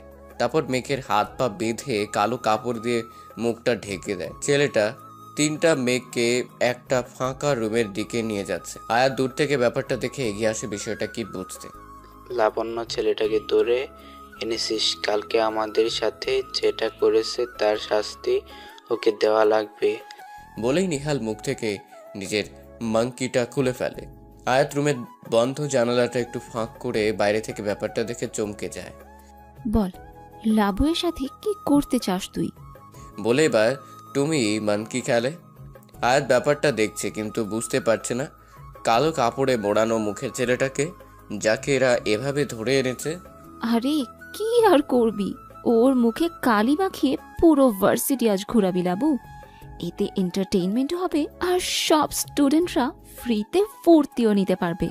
ঠিক বলছি না লাবু? বলেই রোজ নিজের মুখ থেকে মানকিটা খুলে ফেলে। জাস্ট সেটা রোজ, এটা ফিল্ম নয় যে তোকে এসব ফালতু আইডিয়া চলবে। এতে প্রিন্সিপাল জানবে, আমাদের ক্ষতি হবে। ভালো কিছু ভাব, কি করা যায় ছেলেটাকে নিয়ে। নেহাল রোজকে বলল। লাবণ্য এতক্ষণ এদের কথাগুলো শুনছিল বেঞ্চের উপর বসে, এবার মুখ খুলল। দেখ তোরা এই ছেলেটাকে ছেড়ে দে, এত কিউট আর হ্যান্ডসাম ছেলেটাকে খারাপ লাগছে শাস্তি দিতে। তোর মাথা ঠিক আছে লাবণ্য? কি সব যাতা বলতেছিস? কত কষ্টে ছেলেটাকে সবার চোখে এড়িয়ে এখানে এনেছি জানিস? নেহাল লাবণ্যকে কথাটা বলে উল্টো দিক ঘুরে তাকালো। নেহাল ঘুরে তাকাতেই জানালার কাছ থেকে আয়াত সরে যেতে চাইলো, আর জানালাটা দপ করে শব্দ হয়ে উঠল। মোনা আর টিনা শব্দটা শুনে দৌড়ে যায়, ততক্ষণে আয়াত ওখান থেকে পালায়। কেউ নেই এখানে, হয়তো বাতাসে শব্দ বন্ধ হয়ে গেছে জানালাটা। লাবণ্য বলতে শুরু করে। দেখ নেহাল, আজ সকালে আমি একে একটা গাড়ি থেকে নামতে দেখেছি। পরনে স্যুট, বুট আর টাই, চোখে ব্ল্যাক সানগ্লাস। কতটা হ্যান্ডসাম আর কিউট লাগছিল, তোকে বলে বোঝাতে পারবো না। সাথে দুজন বডিগার্ডও ছিল। তাছাড়া ছেলেটাকে দেখে বয়সের দিক থেকে মনে হয় না ও প্রথম বর্ষের স্টুডেন্ট। এ যদি কোনো পাওয়ারফুল পার্সন হয় তখন এ কি আমাদের ছেড়ে দেবে বলে তো মনে হয় না। ছেলেটা কোনো উদ্দেশ্য নিয়ে আমাদের ভার্সিটিতে এসেছে, তা আগে জানতে হবে। তাহলে কি করবি এখন? মোনা জিজ্ঞাসা করলো। 2-4 জন লোক ঠিক কর, যত টাকা লাগে দেব। বলিস 2 দিনের মধ্যে ছেলেটার সব ডিটেলস আমার চাই। বলেই টাকার বান্ডিল ছুঁড়ে মেরে ক্লাসরুম থেকে বেরিয়ে গেল লাবণ্য। লাবণ্য যাওয়ার কিছুক্ষণ পর বাকি সবাই ক্লাসরুম থেকে বেরিয়ে যায়। আয়াত দূর থেকে সব দেখছে। সবাই চলে গেল। আয়াত কাউকে না ডেকে নিজেই ক্লাসরুমটার সামনে আসলো, ভাবছে কাউকে ডাকবে কিনা। লাবণ্য বা লাবণ্য দলবল যদি জানতে পারে আয়াত সব দেখেছে, তাহলে আয়াতের ক্ষতি হবে ভেবে আর কাউকে না ডেকে নিজেই ক্লাসরুমে ঢুকে পড়লো। আয়াত ভাবছে হাত পা তো বাঁধা, ছোবো কি ছোবো না। না, মানুষকে বাঁচানো ফরজ। নিজে নিজে বলছে আর হাত পায়ের বাঁধনগুলো খুলছে। আচ্ছা, ছেলেটা কে? আয়াত মেঘের মুখ থেকে কালো কাপড়টি খুলে ফেলে। এ কি এত মেঘ? মেঘ ওঠেন, আপনি কি শুনতে পাচ্ছেন? কি যে করি। আয়াত মেঘের মুখের কাছে ঝুঁকে খেয়াল করছে নিঃশ্বাস নিচ্ছে কিনা। হঠাৎ মেঘের জ্ঞান ফিরে আসে। উঠে বসে আর কিছু না ভেবে আয়াতের দিকে রাগী দৃষ্টিতে তাকালো। তুমি? চিৎকার করে বলল, হ্যাঁ আসলে। চুপ, একদম চুপ। কাল তোমাকে দেখে আমি ভালোই ভেবেছিলাম, আর তুমি আমাকে কিডন্যাপ করেছো, মেরে ফেলতে চাও আমাকে। সত্যি করে বলো তুমি কে? দেখুন, আপনার কোথাও একটা ভুল হচ্ছে। কিসের ভুল? এই, তুমি কি একা আছো নাকি তোমার গ্যাংও আছে সাথে? কিসের গ্যাং? কি বলছেন কি আপনি? সাজ পোশাক দেখে তো মনে হচ্ছে জঙ্গি। দেখুন, আমি কোনো জঙ্গি নই। তাহলে রোহিঙ্গা? লাবণ্য সব সান্ড ভান্ডরা এসেছে আয়াতদের ক্লাসে। মেয়ে ক্লাসরুমে থাকায় লাবণ্য বাইরেই দাঁড়িয়ে আছে। নেহাল সবাইকে উদ্দেশ্য করে বলল, কাল আমরা সিনিয়ররা তোমাদের জন্য নবীনবরণ উৎসবের আয়োজন করেছি, তো সবাই সকাল 11টার মধ্যে চলে আসবে। আর তুমি কি যেন নাম? আয়াতকে উদ্দেশ্য করে বলল। আয়াত। ভয়ে ভয়ে নাম বলল। ও হ্যাঁ আয়াত, তুমি কাল 7টায় সময় আসবে। বলে নেহাল যেই চলে যাবে। আমি পারবো না আসতে। না আসলে তো হবে না, কালকে সবাইকে আসতে হবে ব্যাস। আর যে আসবে না তাকে তুলে আনা হবে। ভার্সিটিতে তোমাদের প্রথম অনুষ্ঠান, আর তোমরা না আসলে হবে? মগের মূল লোক নাকি যে তুলে আনা হবে? সবাই 11টায় আর আমি 7টায়। তাহলে কি মেঘ ওদেরকে আমার কথা বলে দিল? ওরা কি তাহলে আমাকে শাস্তি দেওয়ার জন্য? না, এই মেঘ সুবিধার নয়। ক্লাস শেষে এই যে মেঘ, শোনেন। মেঘ আয়াতের ডাকের কোনো রেসপন্স দিচ্ছে না। আপনার কি কান কাটা? কানে শোনেন না? মেঘ এবার আয়াতকে বলল, তোমার কি ছেলেদের গায়ে পড়ে কথা বলতে ভালো লাগে? বোরখাওয়ালি হয়েছ? তোমার শরীয়তের কোন আইন ছেলেদের গায়ে পড়ে কথার অনুমতি দেয়? আমাকে একটু বোঝাবে? দেখুন, আপনি কাল থেকে আমায় অনেক কিছু শুনিয়েছেন। ভেবেছিলাম আপনার সাথে কথা বলবো না, কিন্তু না বলে আর পারলাম না। আজ আমি আপনার জন্য এত বড় একটা বিপদে পড়েছি। মেঘ ভ্রু কুঁচকে, আমি আবার কি করলাম তোমাকে? ওনাদেরকে কি আপনাকে আপনার নামটা না বললে হতো না? দেখলেন তো আমাকে সকাল 7টায় আসতে বললো। ও এই কথা, ঠিক আছে, চলো এসো। মেঘ, আপনি কি কিছুই বোঝেন না? আমি বাড়িতে কি বলে আসবো? যেখানে কিনা সবাই আসবে 11টায়, সেখানে আমার মাম্মা মামাকে এত সকালে আসতে দেবে বলে আপনার মনে হয়? তাহলে আসার দরকার নেই। না, আসলে ওরা আমাকে তুলে আনবে, শোনেননি? ঠিক আছে, আমি দেখছি কি করা যায়। আয়াতের চিন্তা মোটেও কাটে না। কি বলে যে সকাল 7টায় বাড়ি থেকে বের হবে সেটাই সারাদিন ভেবেছে। রাত শেষে সকাল হয়ে গেল, হঠাৎ কলিং বেলের আওয়াজ। এত সকালে কে আসলো? মাম্মা আমি দেখছি। দরজা খুলেই আয়াত অবাক। এত সকালে রূপালী তুমি এখানে? আন্টি কি ভেতরে আছে? কে এসেছে মামুনি? আন্টি আমি রূপালী। আসলে আজ আমাদের ভার্সিটিতে নবীনবরণ উৎসব। ভাবলাম আমার বাসা তো কাছেই, তাই আয়াতকেও ডেকে নিয়ে যাই। শুধু শুধু আজ আর ওর দাদুকে কষ্ট করে দিতে যেতে হবে না। আরিয়া ঘড়ির দিকে তাকিয়ে দেখে সকাল 6:30 বাজে। এত সকালে নবীন বরণ? হ্যাঁ আন্টি। আরিয়া কিছুক্ষণ চুপ করে থেকে বলল, আচ্ছা যাও। তারপর আয়াত আর রূপালী দুজনেই বাড়ি থেকে বের হলো। আয়াত এখন আমি আসি রে। মানে তুমি যাবে না? না, আমি গিয়ে কি করব? আমাদের তো 11টায় যেতে বলেছে। প্লিজ রূপালী এমনটা করো না, আমার একা যেতে খুব ভয় করছে। কে বললো তুমি একা যাচ্ছ? সামনে তাকিয়ে তো দেখো। আয়াত সামনে তাকিয়ে দেখে মেঘ গাড়ি নিয়ে দাঁড়িয়ে আছে। না আমি মেঘের সাথে যাব না, তুমি চলো না রূপালী। পাগলামি করো না আয়াত, মেঘই আমাকে বলেছে তোমাকে নিয়ে আসতে। এখন তুমি যদি এমন করো তাহলে মেঘ চলে যাবে, আর তোমার সমস্যা তোমাকেই বুঝতে হবে। আমি যদিও তোমার সাথে যাই, সিনিয়রদের থেকে কোনোভাবেই তোমাকে বাঁচাতে পারবো না। তার চেয়ে বরং তুমি মেঘের সাথে যাও, সেটাই বেটার হবে। আয়াত একটু একটু করে হেঁটে মেঘের সামনে এসে দাঁড়ালো। চলুন। মেঘ গাড়ির দরজাটা খুলে দিল। আয়াত গাড়িতে উঠলে মেঘ গিয়ে আয়াতের পাশে বসলো। ড্রাইভার, গাড়ি স্টার্ট করুন। গাড়ি চলছে আর আয়াত অস্বাচ্ছন্দ্য বোধ করছে। মেঘ সেটা খেয়াল করে, তাই মেঘ গাড়ি থামিয়ে সামনের সিটে গিয়ে ড্রাইভারের পাশে বসে। গাড়ি আবার চলতে শুরু করেছে আর মেঘ সামনের আয়নায় আয়াতকে দেখছে। অনেক নার্ভাস মেয়েটা। না জানি লাবণ্য দলবল আবার কোন ফোন দিয়ে এঁটেছে মেয়েটাকে হেনস্থা করার। গাড়ি এসে ভার্সিটির সামনে থামলো। খুব শান্ত পরিবেশ, চারিদিকে কাউকে খুঁজে পাওয়া যাচ্ছে না। আচ্ছা, ওরা আমাকে এত সকালে বোকা বানানোর জন্য আসতে বলেনি তো? সব আপনার জন্য হয়েছে। কে বলেছিল আপনাকে আমার নাম বলতে? দেখো, তোমার নাম আমি কাউকে বলিনি। বড্ড বেশি কথা বলছো, আর যদি একটাও কথা শুনি তাহলে তোমাকে একা রেখে এক্ষুনি চলে যাব। আয়াত ভয় আর কোনো কথা বলছে না। দুজনেই পুরো ভার্সিটিতে চক্কর দিচ্ছে। অডিটোরিয়াম রুমটার সামনে এসে অডিটোরিয়াম রুমটা খোলা আছে, চলো বলেই মেঘ রুমের মধ্যে যেই এক পা রাখলো, অমনি একটা মোটা দড়ির সাথে মেঘের এক পায়ে গিট লেগে গেল। তারপর সামনে আর এক পা বাড়াতেই দড়িটা টেনে ঘেঁষতে ঘেঁষতে মেঘকে ভেতরের দিকে নিয়ে যায়। আয়াত মেঘের এমন অবস্থা দেখেই দৌড়ে আসে আর সামনে টেবিলে থাকা একটা কেচি দেখতে পায়। ভাবে কেচিটা দিয়ে মেঘের পায়ের দড়িটা কাটা যাবে। আয়াত তাড়াহুড়ো করে কেচির সাথে যে পাতলা লম্বা সুতোটা বাঁধা আছে তা খেয়াল না করেই সোজা গিয়ে টান দিল, আর উপর থেকে এক বালতি কাঁদা এসে আয়াতের মাথায় পড়লো। আয়াতের বোরকার নেকাব সব কাঁদায় ভিজে গেছে। আয়াতের এমন কাঁদা মাখা শরীরের নাজেহাল অবস্থা দেখে মেঘ না হেসে পারল না। খুব হাসি পাচ্ছে আপনার? আয়াত ভ্যা করে কান্না জুড়ে দিল। তারপর মেঘ আয়াতকে সান্ত্বনা দিচ্ছে। আয়াত অনেক কান্না হয়েছে, এখন থাম। সামান্য কাদাই তো, এতে কান্না করার কি হলো? সামান্য কাদা তাই না? আপনার গায়ের উপর পড়লে বুঝতেন। ভ্যা করে কান্না করেই যাচ্ছে আয়াত আর বলছে, এই কাদা মাখা অবস্থা আমি বাড়িতে যাব কিভাবে? রাস্তার মানুষ তো সব হাসবে আমাকে দেখে। আর মাম্মাম, আমার মাম্মামকে কি বলবো? দাদিও জানতে পারলে বলবে লেখাপড়া না করে মেয়েকে বিয়ে দিয়ে দাও। থামো। ধমক দিয়ে বলল মেঘ, কাঁদলে কি সব ঠিক হয়ে যাবে? তার চেয়ে বরং ওয়াশরুমে গিয়ে পরিষ্কার করে নাও। এগুলো ওয়াশরুমে গিয়ে পরিষ্কার করে শুকোবে কখন? 11টা বাজলেই সবাই এসে পড়বে। আমাকে জোকার সেজেই থেকে যেতে হবে সবার সামনে। সবাই হাসবে আমাকে দেখে, যেরকমটা আপনি হাসছিলেন এতক্ষণ। ঠিক আছে, আমি দেখছি কি করা যায়। তুমি গিয়ে ওয়াশরুমে পরিষ্কার হয়ে নাও, আমি এখানে আছি। আয়াত ওয়াশরুমে গিয়ে বোরকা খুলে পরিষ্কার হয়ে বসে কাপড়ের পানি শুকাচ্ছে। 2 ঘন্টা পর মেঘ এসে ওয়াশরুমের দরজা নক করে। আয়াত, দরজাটা খোলো। না।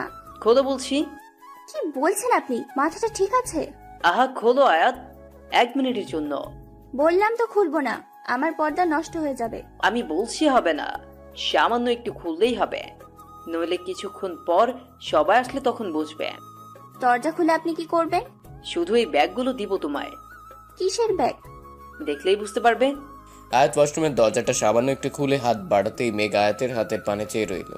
এত সুন্দর ফর্সা হাত, চেহারা না জানি কত সুন্দর, অথচ এই মেয়ে আজকের দিনেও নিজের সৌন্দর্য প্রদর্শন না করে ঢেকে রাখে। কি হলো মেঘ, দেবেন? আয়াতের ডাকে মেঘ তাড়াতাড়ি ব্যাগগুলো আয়াতের হাতের আঙ্গুলে বাঁধিয়ে দেয়। আয়াত আঙ্গুলের মোচড় পেয়ে তাল সামলাতে না পেরে 2 হাত দিয়ে ব্যাগগুলো যেই ধরতে যাবে তখনই দরজাটা খুলে যায় আর মেঘের সামনে আয়াতের মুখ চলে আসে। আয়াত সাথে সাথে ঘুরে ব্যাগগুলো নিয়ে ওয়াশরুমের ভেতর থেকে দরজাটা আবার বন্ধ করে দেয়। আর মেঘ আয়াতের মুখটা দেখে সেখানেই থমকে যায়, মনে মনে ভাবে এই বোরখাওয়ালি আয়াত এত সুন্দর দেখতে। আর ওদিকে আয়াত ওয়াশরুমের দরজার সাথে পিঠ ঠেকিয়ে মনে মনে বলতে থাকে, হে আল্লাহ, আমাকে তুমি ক্ষমা করে দাও, আমি ইচ্ছে করে মেঘের সামনে আসিনি। মেঘ আয়াতের মুখ দেখে নেওয়ায় আয়াত মেঘের সাথে কথা বলতে লজ্জা পাচ্ছে। হঠাৎ মেঘ আয়াতকে ডাকলো। কি হলো, ওখানেই বসে থাকবে নাকি? আয়াত চুপ হয়ে আছে। দেখো, আর কিছুক্ষণের মধ্যেই সবাই চলে আসবে। আয়াত নীরবতা ভেঙে ব্যাগগুলো খুলে খুলে দেখছে আর বলছে, এতগুলো বোরখা দিয়ে আমি কি করব? তাছাড়াও সব আমার সাইজেরও না, কিছু বড় হয়ে যাবে তো কিছু ছোট হয়ে যাবে। আরে সেই জন্যই তো এতগুলো এনেছি। তোমার মাপ তো আমার জানা নেই, যেটাতে ফিটিং হয় সেটা পরে বাইরে এসো। কিছুক্ষণ পর ভালো দেখে একটা বোরখা পরে আয়াত নিজেকে সম্পূর্ণ ঢেকে পরিপূর্ণ পর্দা সহকারে বাইরে আসলো। এবার মেঘেরও আয়াতকে দেখে একটু লজ্জা লজ্জা লাগছে। মেঘ আয়াতকে একটু অপেক্ষা করতে বলে কোথায় যেন চলে গেল। কিছুক্ষণ পর মেঘ আসলে আয়াত জানতে চাইলো, কিন্তু মেঘ বলল না সে কোথায় গিয়েছিল, শুধু বলল সময় হলে ঠিক জানতে পারবে। তারপর দুজনে পুরো ভার্সিটিতে অল্প অল্প করে কথা বলছে আর হাঁটছে। ঘড়ির কাঁটায় সকাল 11টা ছুঁই ছুঁই। সকলে আসতে শুরু করেছে। মেঘ কাউকে অডিটোরিয়াম রুমে যেতে দিচ্ছে না, বলছে সিনিয়ররা আমাদের জন্য এত সুন্দর করে আয়োজন করেছে, তারাই আগে রুমটা খুলুক, আমরা আর একটু অপেক্ষা করি, না হলে ভালো দেখায় না। সবাই অডিটোরিয়াম রুমটার সামনে দাঁড়িয়ে আছে। ইতিমধ্যে লাবণ্য তার সান্ড পাণ্ডুরে নিয়ে হাজির। লাবণ্য আয়াতকে হেসে হেসে সবার সাথে কথা বলতে দেখে ভীষণ রেগে যায়। এই মেয়ে, তোমাকে না সকাল 7টায় আসতে বলা হয়েছে? আপু, আমি তো সকাল 7টায় এসেছি। লাবু, ওকে পরে দেখে নেব, আর দেরি করিস না, দরজা খোল। লাবণ্য অডিটোরিয়াম রুমের দরজাটা খুলে ভিতরে যেতে এক বালতি কাঁদা লাবণ্যর মাথায় এসে পড়ে আর লাবণ্যর পুরো শরীর ভিজে যায়। লাবণ্যর এমন অবস্থা দেখে সবাই হেসে দেয়, হাসতে বাকি থাকে না তার সান্ড পাণ্ডগুলো। লাবণ্য লজ্জায় সেখানেই বসে পড়ে, কিচ্ছু বুঝে উঠতে পারে না কি করবে। আয়াত লাবণ্যর এমন অবস্থা দেখে চিৎকার করে সবাইকে থামতে বলে। সবাইকে বোঝাই তোমরা এভাবে হেসো না, লাবণ্যাপুর জায়গায় তোমরা থাকলে তোমাদের অবস্থাও ঠিক এমনটাই হতো। তারপর দৌড়ে এসে লাবণ্যকে উঠিয়ে দাঁড় করায়। ওয়াশরুমে চলুন আপু, কাদা পরিষ্কার করবেন। আয়াত, তোমার কি বুদ্ধি লোপ পেয়েছে? যে মেয়েটা তোমাকে সবার সামনে অপদস্থ করতে চেয়েছিল, সেই মেয়েটার জন্যই তুমি ভাবছ? তাহলে এটা আপনারই কাজ? ছি মেঘ, ছি, আমি আপনার কাছে এমনটা আশা করিনি। কেউ ইট মারলে কি তাকে পাটকেলটা ছুটতে হবে? কি লাভ পেলেন এমনটা করে? একটা মেয়েকে এইভাবে সকলের সামনে অপমান না করলে আপনার হচ্ছিল না? আয়াত, ওকে শিক্ষা না দিলেও সোজা হবে না। তাই বলে এভাবে? আয়াত আয়াত হাতটা উঁচু করে মেঘকে থামিয়ে বলল, আপনার থেকে আমি আর কোনো কথাই শুনতে চাই না। তারপর লাবণ্যকে নিয়ে ওয়াশরুমে গিয়ে আয়াত লাবণ্যকে গোসল করে পরিষ্কার করে দেয়। লাবণ্যর সামনে বোরখার ব্যাগগুলো রেখে, আপু, এখান থেকে যে বোরখাটা আপনার ফিটিং হয় সেটা পরে নিন। লাবণ্য বোরখা পরে আয়াতকে জড়িয়ে ধরে। আয়াত, তুমি আমাকে ক্ষমা করে দাও। আজ তো আমার মরে যেতে ইচ্ছে করছিল। যাদেরকে আমার আপন ভেবেছিলাম সেই ফ্রেন্ডরাও আমার এই অবস্থা দেখে হাসলো, আর তুমি কি না? থাক না আপু, যা হয়ে গেছে ভুলে যান, আর নতুন করে সবকিছু শুরু করুন। আর জানেন আপনাকে বোরখাতে কত সুন্দর দেখতে লাগছে। যাদের আপনি বন্ধু ভাবেন তারা কি অনন্তকাল আপনার সাথে থাকবে বলুন? আপনি একটা মেয়ে, আর মেয়েদের সৌন্দর্য সকলের সামনে প্রদর্শন করার জন্য নয়। মেয়েরা যে অতি মূল্যবান সম্পদ, এ দুনিয়া বেশি দিনের জন্য নয় আপু। এখন ফ্যাটনার সময়, বাবা মা পরিবার পরিজন কেউই একদিন থাকবে না। ওই অন্ধকার কবরে থাকবে না কোনো বন্ধু বান্ধব। আপনাকে ওই দিনটার জন্যই নিজেকে গোছাতে হবে। ঠিক বলেছ আয়াত, আজ থেকে আমি সব খারাপ কাজ থেকে ছেড়ে দেব। আল্লাহ আপনাকে সেই তৌফিক দান করুক। আয়াত লাবণ্যকে নিয়ে ওয়াশরুমের বাইরে আসলো। সবাই লাবণ্য দিকে হা হয়ে তাকিয়ে আছে। যারা আপাদমস্তক বোরখার আবরণে ঢাকা লাবণ্য সান্ড পাণ্ডুরাও নিজের চোখকে বিশ্বাস করতে পারছে না। এটা কি সেই লাবণ্য? উৎসব জমে উঠেছে, কেউ নাচ করছে, কেউ গান করছে, তো কেউ স্টেজে গিয়ে ফান করছে। আয়াত নাচ গান থেকে একটু দূরেই আছে। মেঘ অনেকবার আয়াতের সাথে কথা বলার চেষ্টা করেছে, কিন্তু আয়াত মেঘকে এড়িয়ে চলছে। এভাবে দুপুর 1টা বেজে গেল। আয়াতের দাদু এসেছে আয়াতকে নিতে। আয়াত চলে যাবে তখনই টমি এসে একটা শরবতের গ্লাস আয়াতের হাতে ধরিয়ে দিল। আয়াত গ্লাসটা রেখে দাদুর কাছে চলে যায়, আর এদিকে গ্লাস সামনে থাকায় লাবণ্য ডক করে শরবতটা গিলে নেয় আর মাতলামি শুরু করে। নেহাল প্রচুর রেগে যায়। কি করেছে এটা? টুমি নেচে নেচে উত্তর দেয়, দোস্ত আমি তো এটা আয়াতকে। নেহাল ধুস করে একটা ঘুষি বসিয়ে দেয় টমির নাক বরাবর। ওদিকে লাবণ্যকে সামলানো কষ্টকর হয়ে পড়েছে। নেশার ঘরে কি কি করে যাচ্ছে তার নিজেও জানে না। আয়াত, নেহাল, দাদু আর মেঘ চারজন মিলে মেঘের গাড়িতে করে লাবণ্যকে বাড়ি পৌঁছাতে যায়। নেহাল রাস্তায় আজকের পুরো ঘটনা দাদুকে খুলে বলে আর আয়াতের কাছে ক্ষমা চায়। লাবণ্য আয়াতের কাঁধে মাথা রেখে ঢুলে পড়ে। লাবণ্যকে বাড়িতে আনলে সকিনা দরজা খুলে চিৎকার, সাহেব জলদি আহেন, দেখা যান কি কাণ্ড ঘটছে। আবির সকিনার চিৎকার শুনে দৌড়ে আসে। সিঁড়ি দিয়ে নামতে নামতে, কি হয়েছে সখিনা আপা? আবির নিচে নেমে দরজার দিকে তাকাতেই অবাক। আবিরের চোখে আর কিচ্ছু আসছে না, শুধু বাবাকে দেখছে। এত বছর পর তার বাবার সাথে এইভাবে দেখা হবে সে ভাবেনি কখনো। অন্যদিকে আবিরের বাবারও চোখ বেয়ে পানি গড়িয়ে পড়ছে। এ যেন এক নিছক মায়া। আবার তীব্র রাগও বুকের ভেতর পুষে আছে। তোমরা লাবণ্যকে নিয়ে ভেতরে যাও, আমি ওর বাবার সাথে কথা বলছি। বাবা কেমন আছো? কিসের বাবা? কোন বাবা? আমার ছেলে তো 19 বছর আগেই মারা গেছে। প্লিজ বাবা ওভাবে বলো না। কোথায় ছিলে তোমরা? আমি 17 বছর আগে গিয়েছিলাম খুলনায়। যেই বাড়িটাতে আমরা থাকতাম সেখানে তোমাদের কাউকে খুঁজে পাইনি। আমি জানি আমি অনেক বড় অপরাধ করেছি, কিন্তু ক্ষমা চাওয়ার সুযোগটাও তো কখনোই পাইনি বাবা। হাঁটু গেড়ে বসে দুই হাত জোর করে কান্নারত অবস্থায় বলল আবির, অপরাধ করেছো তুমি, পাপ করেছো, পাপ। তোমার মতো পাপী ছেলের আমার প্রয়োজন নেই। আর খুলনা থেকে ঢাকায় আমরা কেন এসেছি সেটা জানার কোনো অধিকার তুমি রাখো না। প্লিজ বাবা ওভাবে বলো না। আমার আরি কেমন আছে? আর আমার মেয়ে, যাকে আমি এইটুকু ছোট থাকতে দেখেছিলাম? তোমার মেয়ে? হাসালে আবির। একটা কথা শুনে রাখো, আয়াত যেন কিছুতেই জানতে না পারে তুমি ওর বাবা। ছোটবেলা থেকে ও জেনে এসেছে ওর বাবা খুব ভালো মানুষ ছিল। বাবা শব্দটার প্রতি একটা সম্মান সৃষ্টি হয়েছে আমার দাদু ভাইয়ের মনে। সেই সম্মানটা তুমি ঘৃণায় পরিণত করে দিও না। আয়াত, আমার মেয়ে আয়াত কোথায়? ও দাদু চলো এখন যাই। হ্যাঁ দাদু ভাই চলো। আবির আয়াতকে পা থেকে মাথা অবধি একবার তাকিয়ে দেখলো। একদম আরবির মতোই হয়েছে। খুব ইচ্ছা করছে মেয়েটাকে একবার জড়িয়ে ধরতে। আয়াত। হ্যাঁ আঙ্কেল, কিছু বলবেন? না, কিছু বলবে না। তুমি চলো তো দাদু ভাই। এমনিতেই অনেক দেরি হয়ে গেছে, তোমার মাম্মাম চিন্তা করবে। আর হ্যাঁ মিস্টার আবির খান, মেয়েকে সুশিক্ষা তো দিতে পারোনি, শুধু দন দৌলতই বাড়িয়েছেন। এখন একটু মেয়েকে নিয়ে ভাবুন। বলেই চলে যায় আয়াতের হাত ধরে টানতে টানতে। আচ্ছা দাদু, আঙ্কেল মনে হয় কিছু বলতে চাচ্ছিল আমাকে। কই, তেমনটা তো আমার মনে হলো না দাদু ভাই। দাদু, বল। লাবণ্য চৌধুরীর বাবার নাম আবির খান হয় কিভাবে? সরি দাদু ভাই, আবির চৌধুরী বলতে যাব, তা আসলে আমার গুলিয়ে গিয়েছে। ও আচ্ছা। আয়াতকে ওভাবে নিয়ে যাওয়ায় আবিরের কষ্টে বুকটা ফেটে যাচ্ছে। আবিরকে কাঁদতে দেখে মেঘ এসে সান্ত্বনা দিচ্ছে। মেঘ তখন আবির আর আয়াতের দাদুর বলা সব কথা শুনে নিয়েছে আড়াল থেকে। তাই আবিরের কাছে জানতে চাইলে আবির 19 বছর আগে সব ঘটনায় মেঘকে খুলে বলে। তার মানে আয়াত আপনার মেয়ে আঙ্কেল? হ্যাঁ বাবা হ্যাঁ, আয়াত আমার মেয়ে। কিন্তু ভাগ্যের কি নির্মম পরিহাস দেখো, আজ নিজের মেয়েকে আমি আমার পরিচয় দিতে পারবো না, বলতে পারবো না তুই আমার মেয়ে।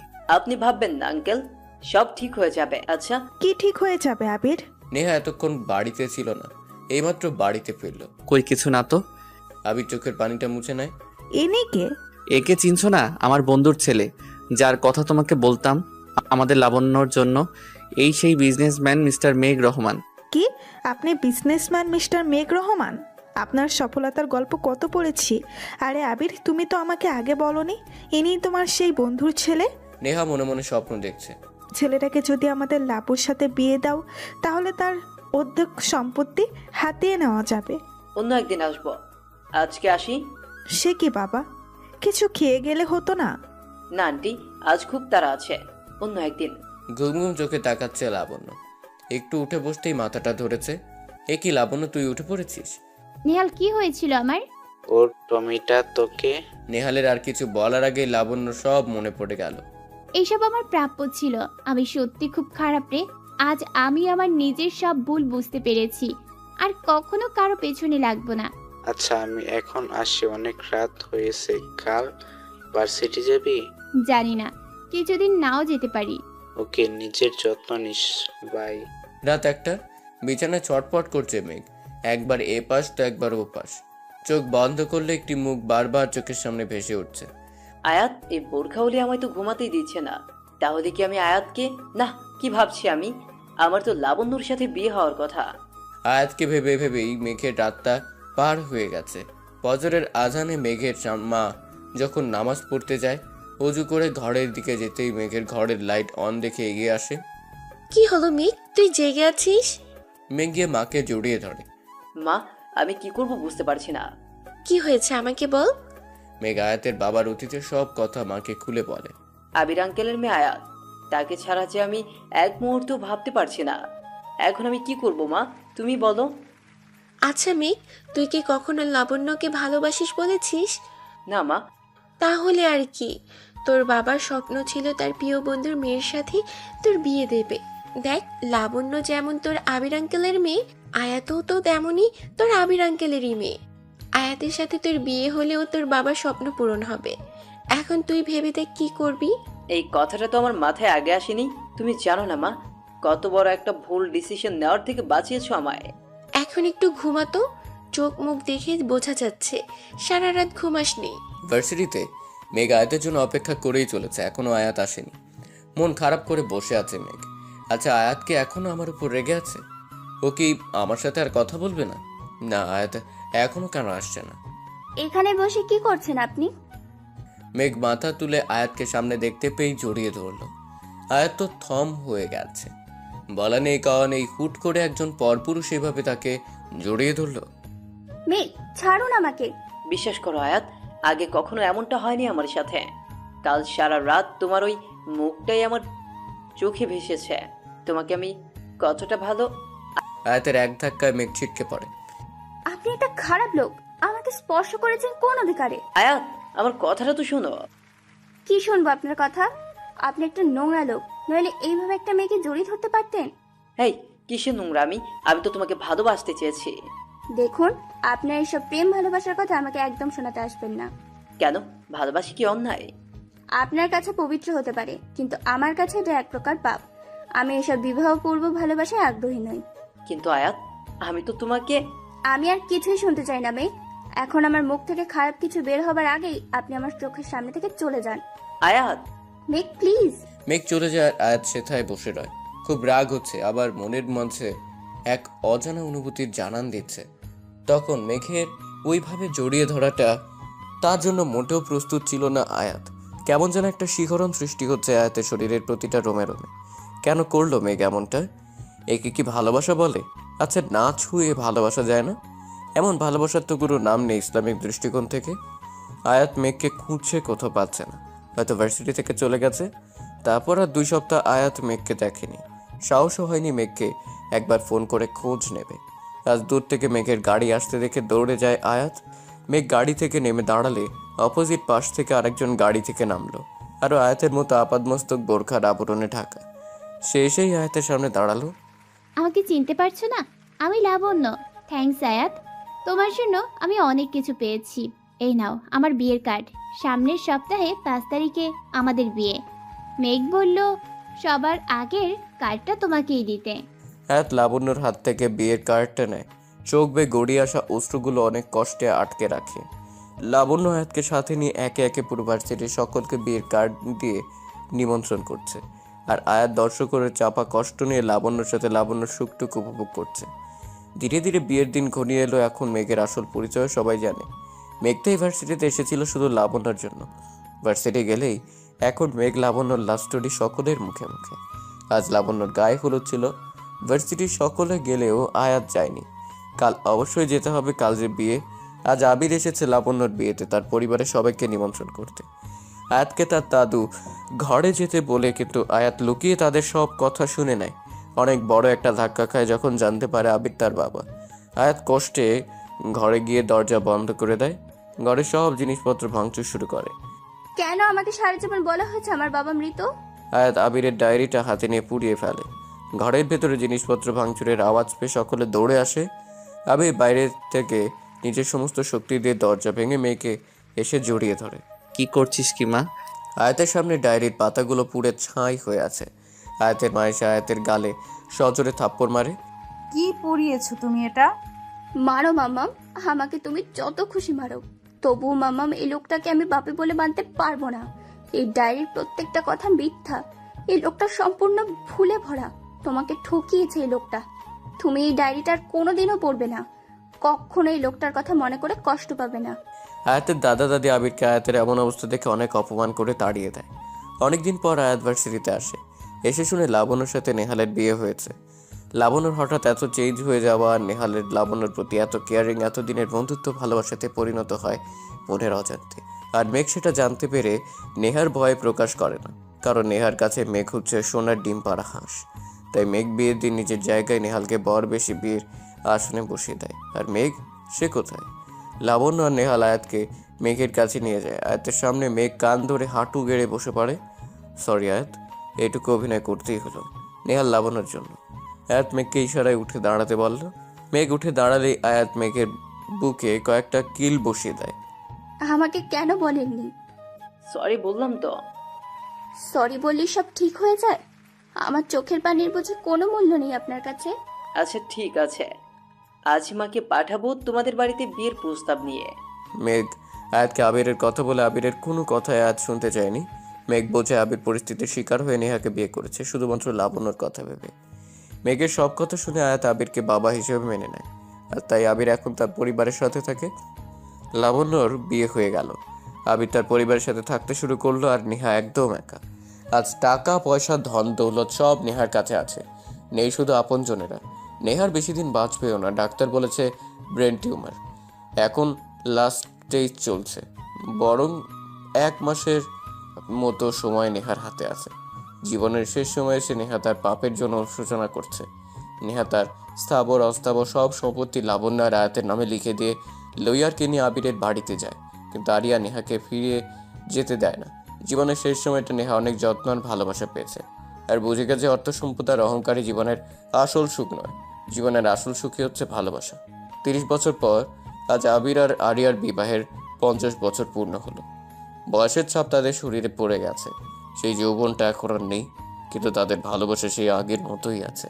অন্ধকার রাতে ছাদে বসে আরিয়া আবিরের কাঁধে মাথা রেখে আকাশের চাঁদটাকে দেখছে, আর আবির ওই চাঁদটাকে ডেকে বলছে, এই চাঁদ দেখো, আমাদের পথ চলা আজ 50 বছর পূর্ণ হয়েছে, কিন্তু এখন আর আমার বউটার আখ চিবিয়ে খাওয়ার দাঁত নেই। এই আবির, কি সব বলছো? আরে দাঁত নেই তো কি হয়েছে? বিলিন্ডার তো আছে, এই নাও। বলে 1 মগ আখের রস আরিয়ার হাতে তুলে দিল।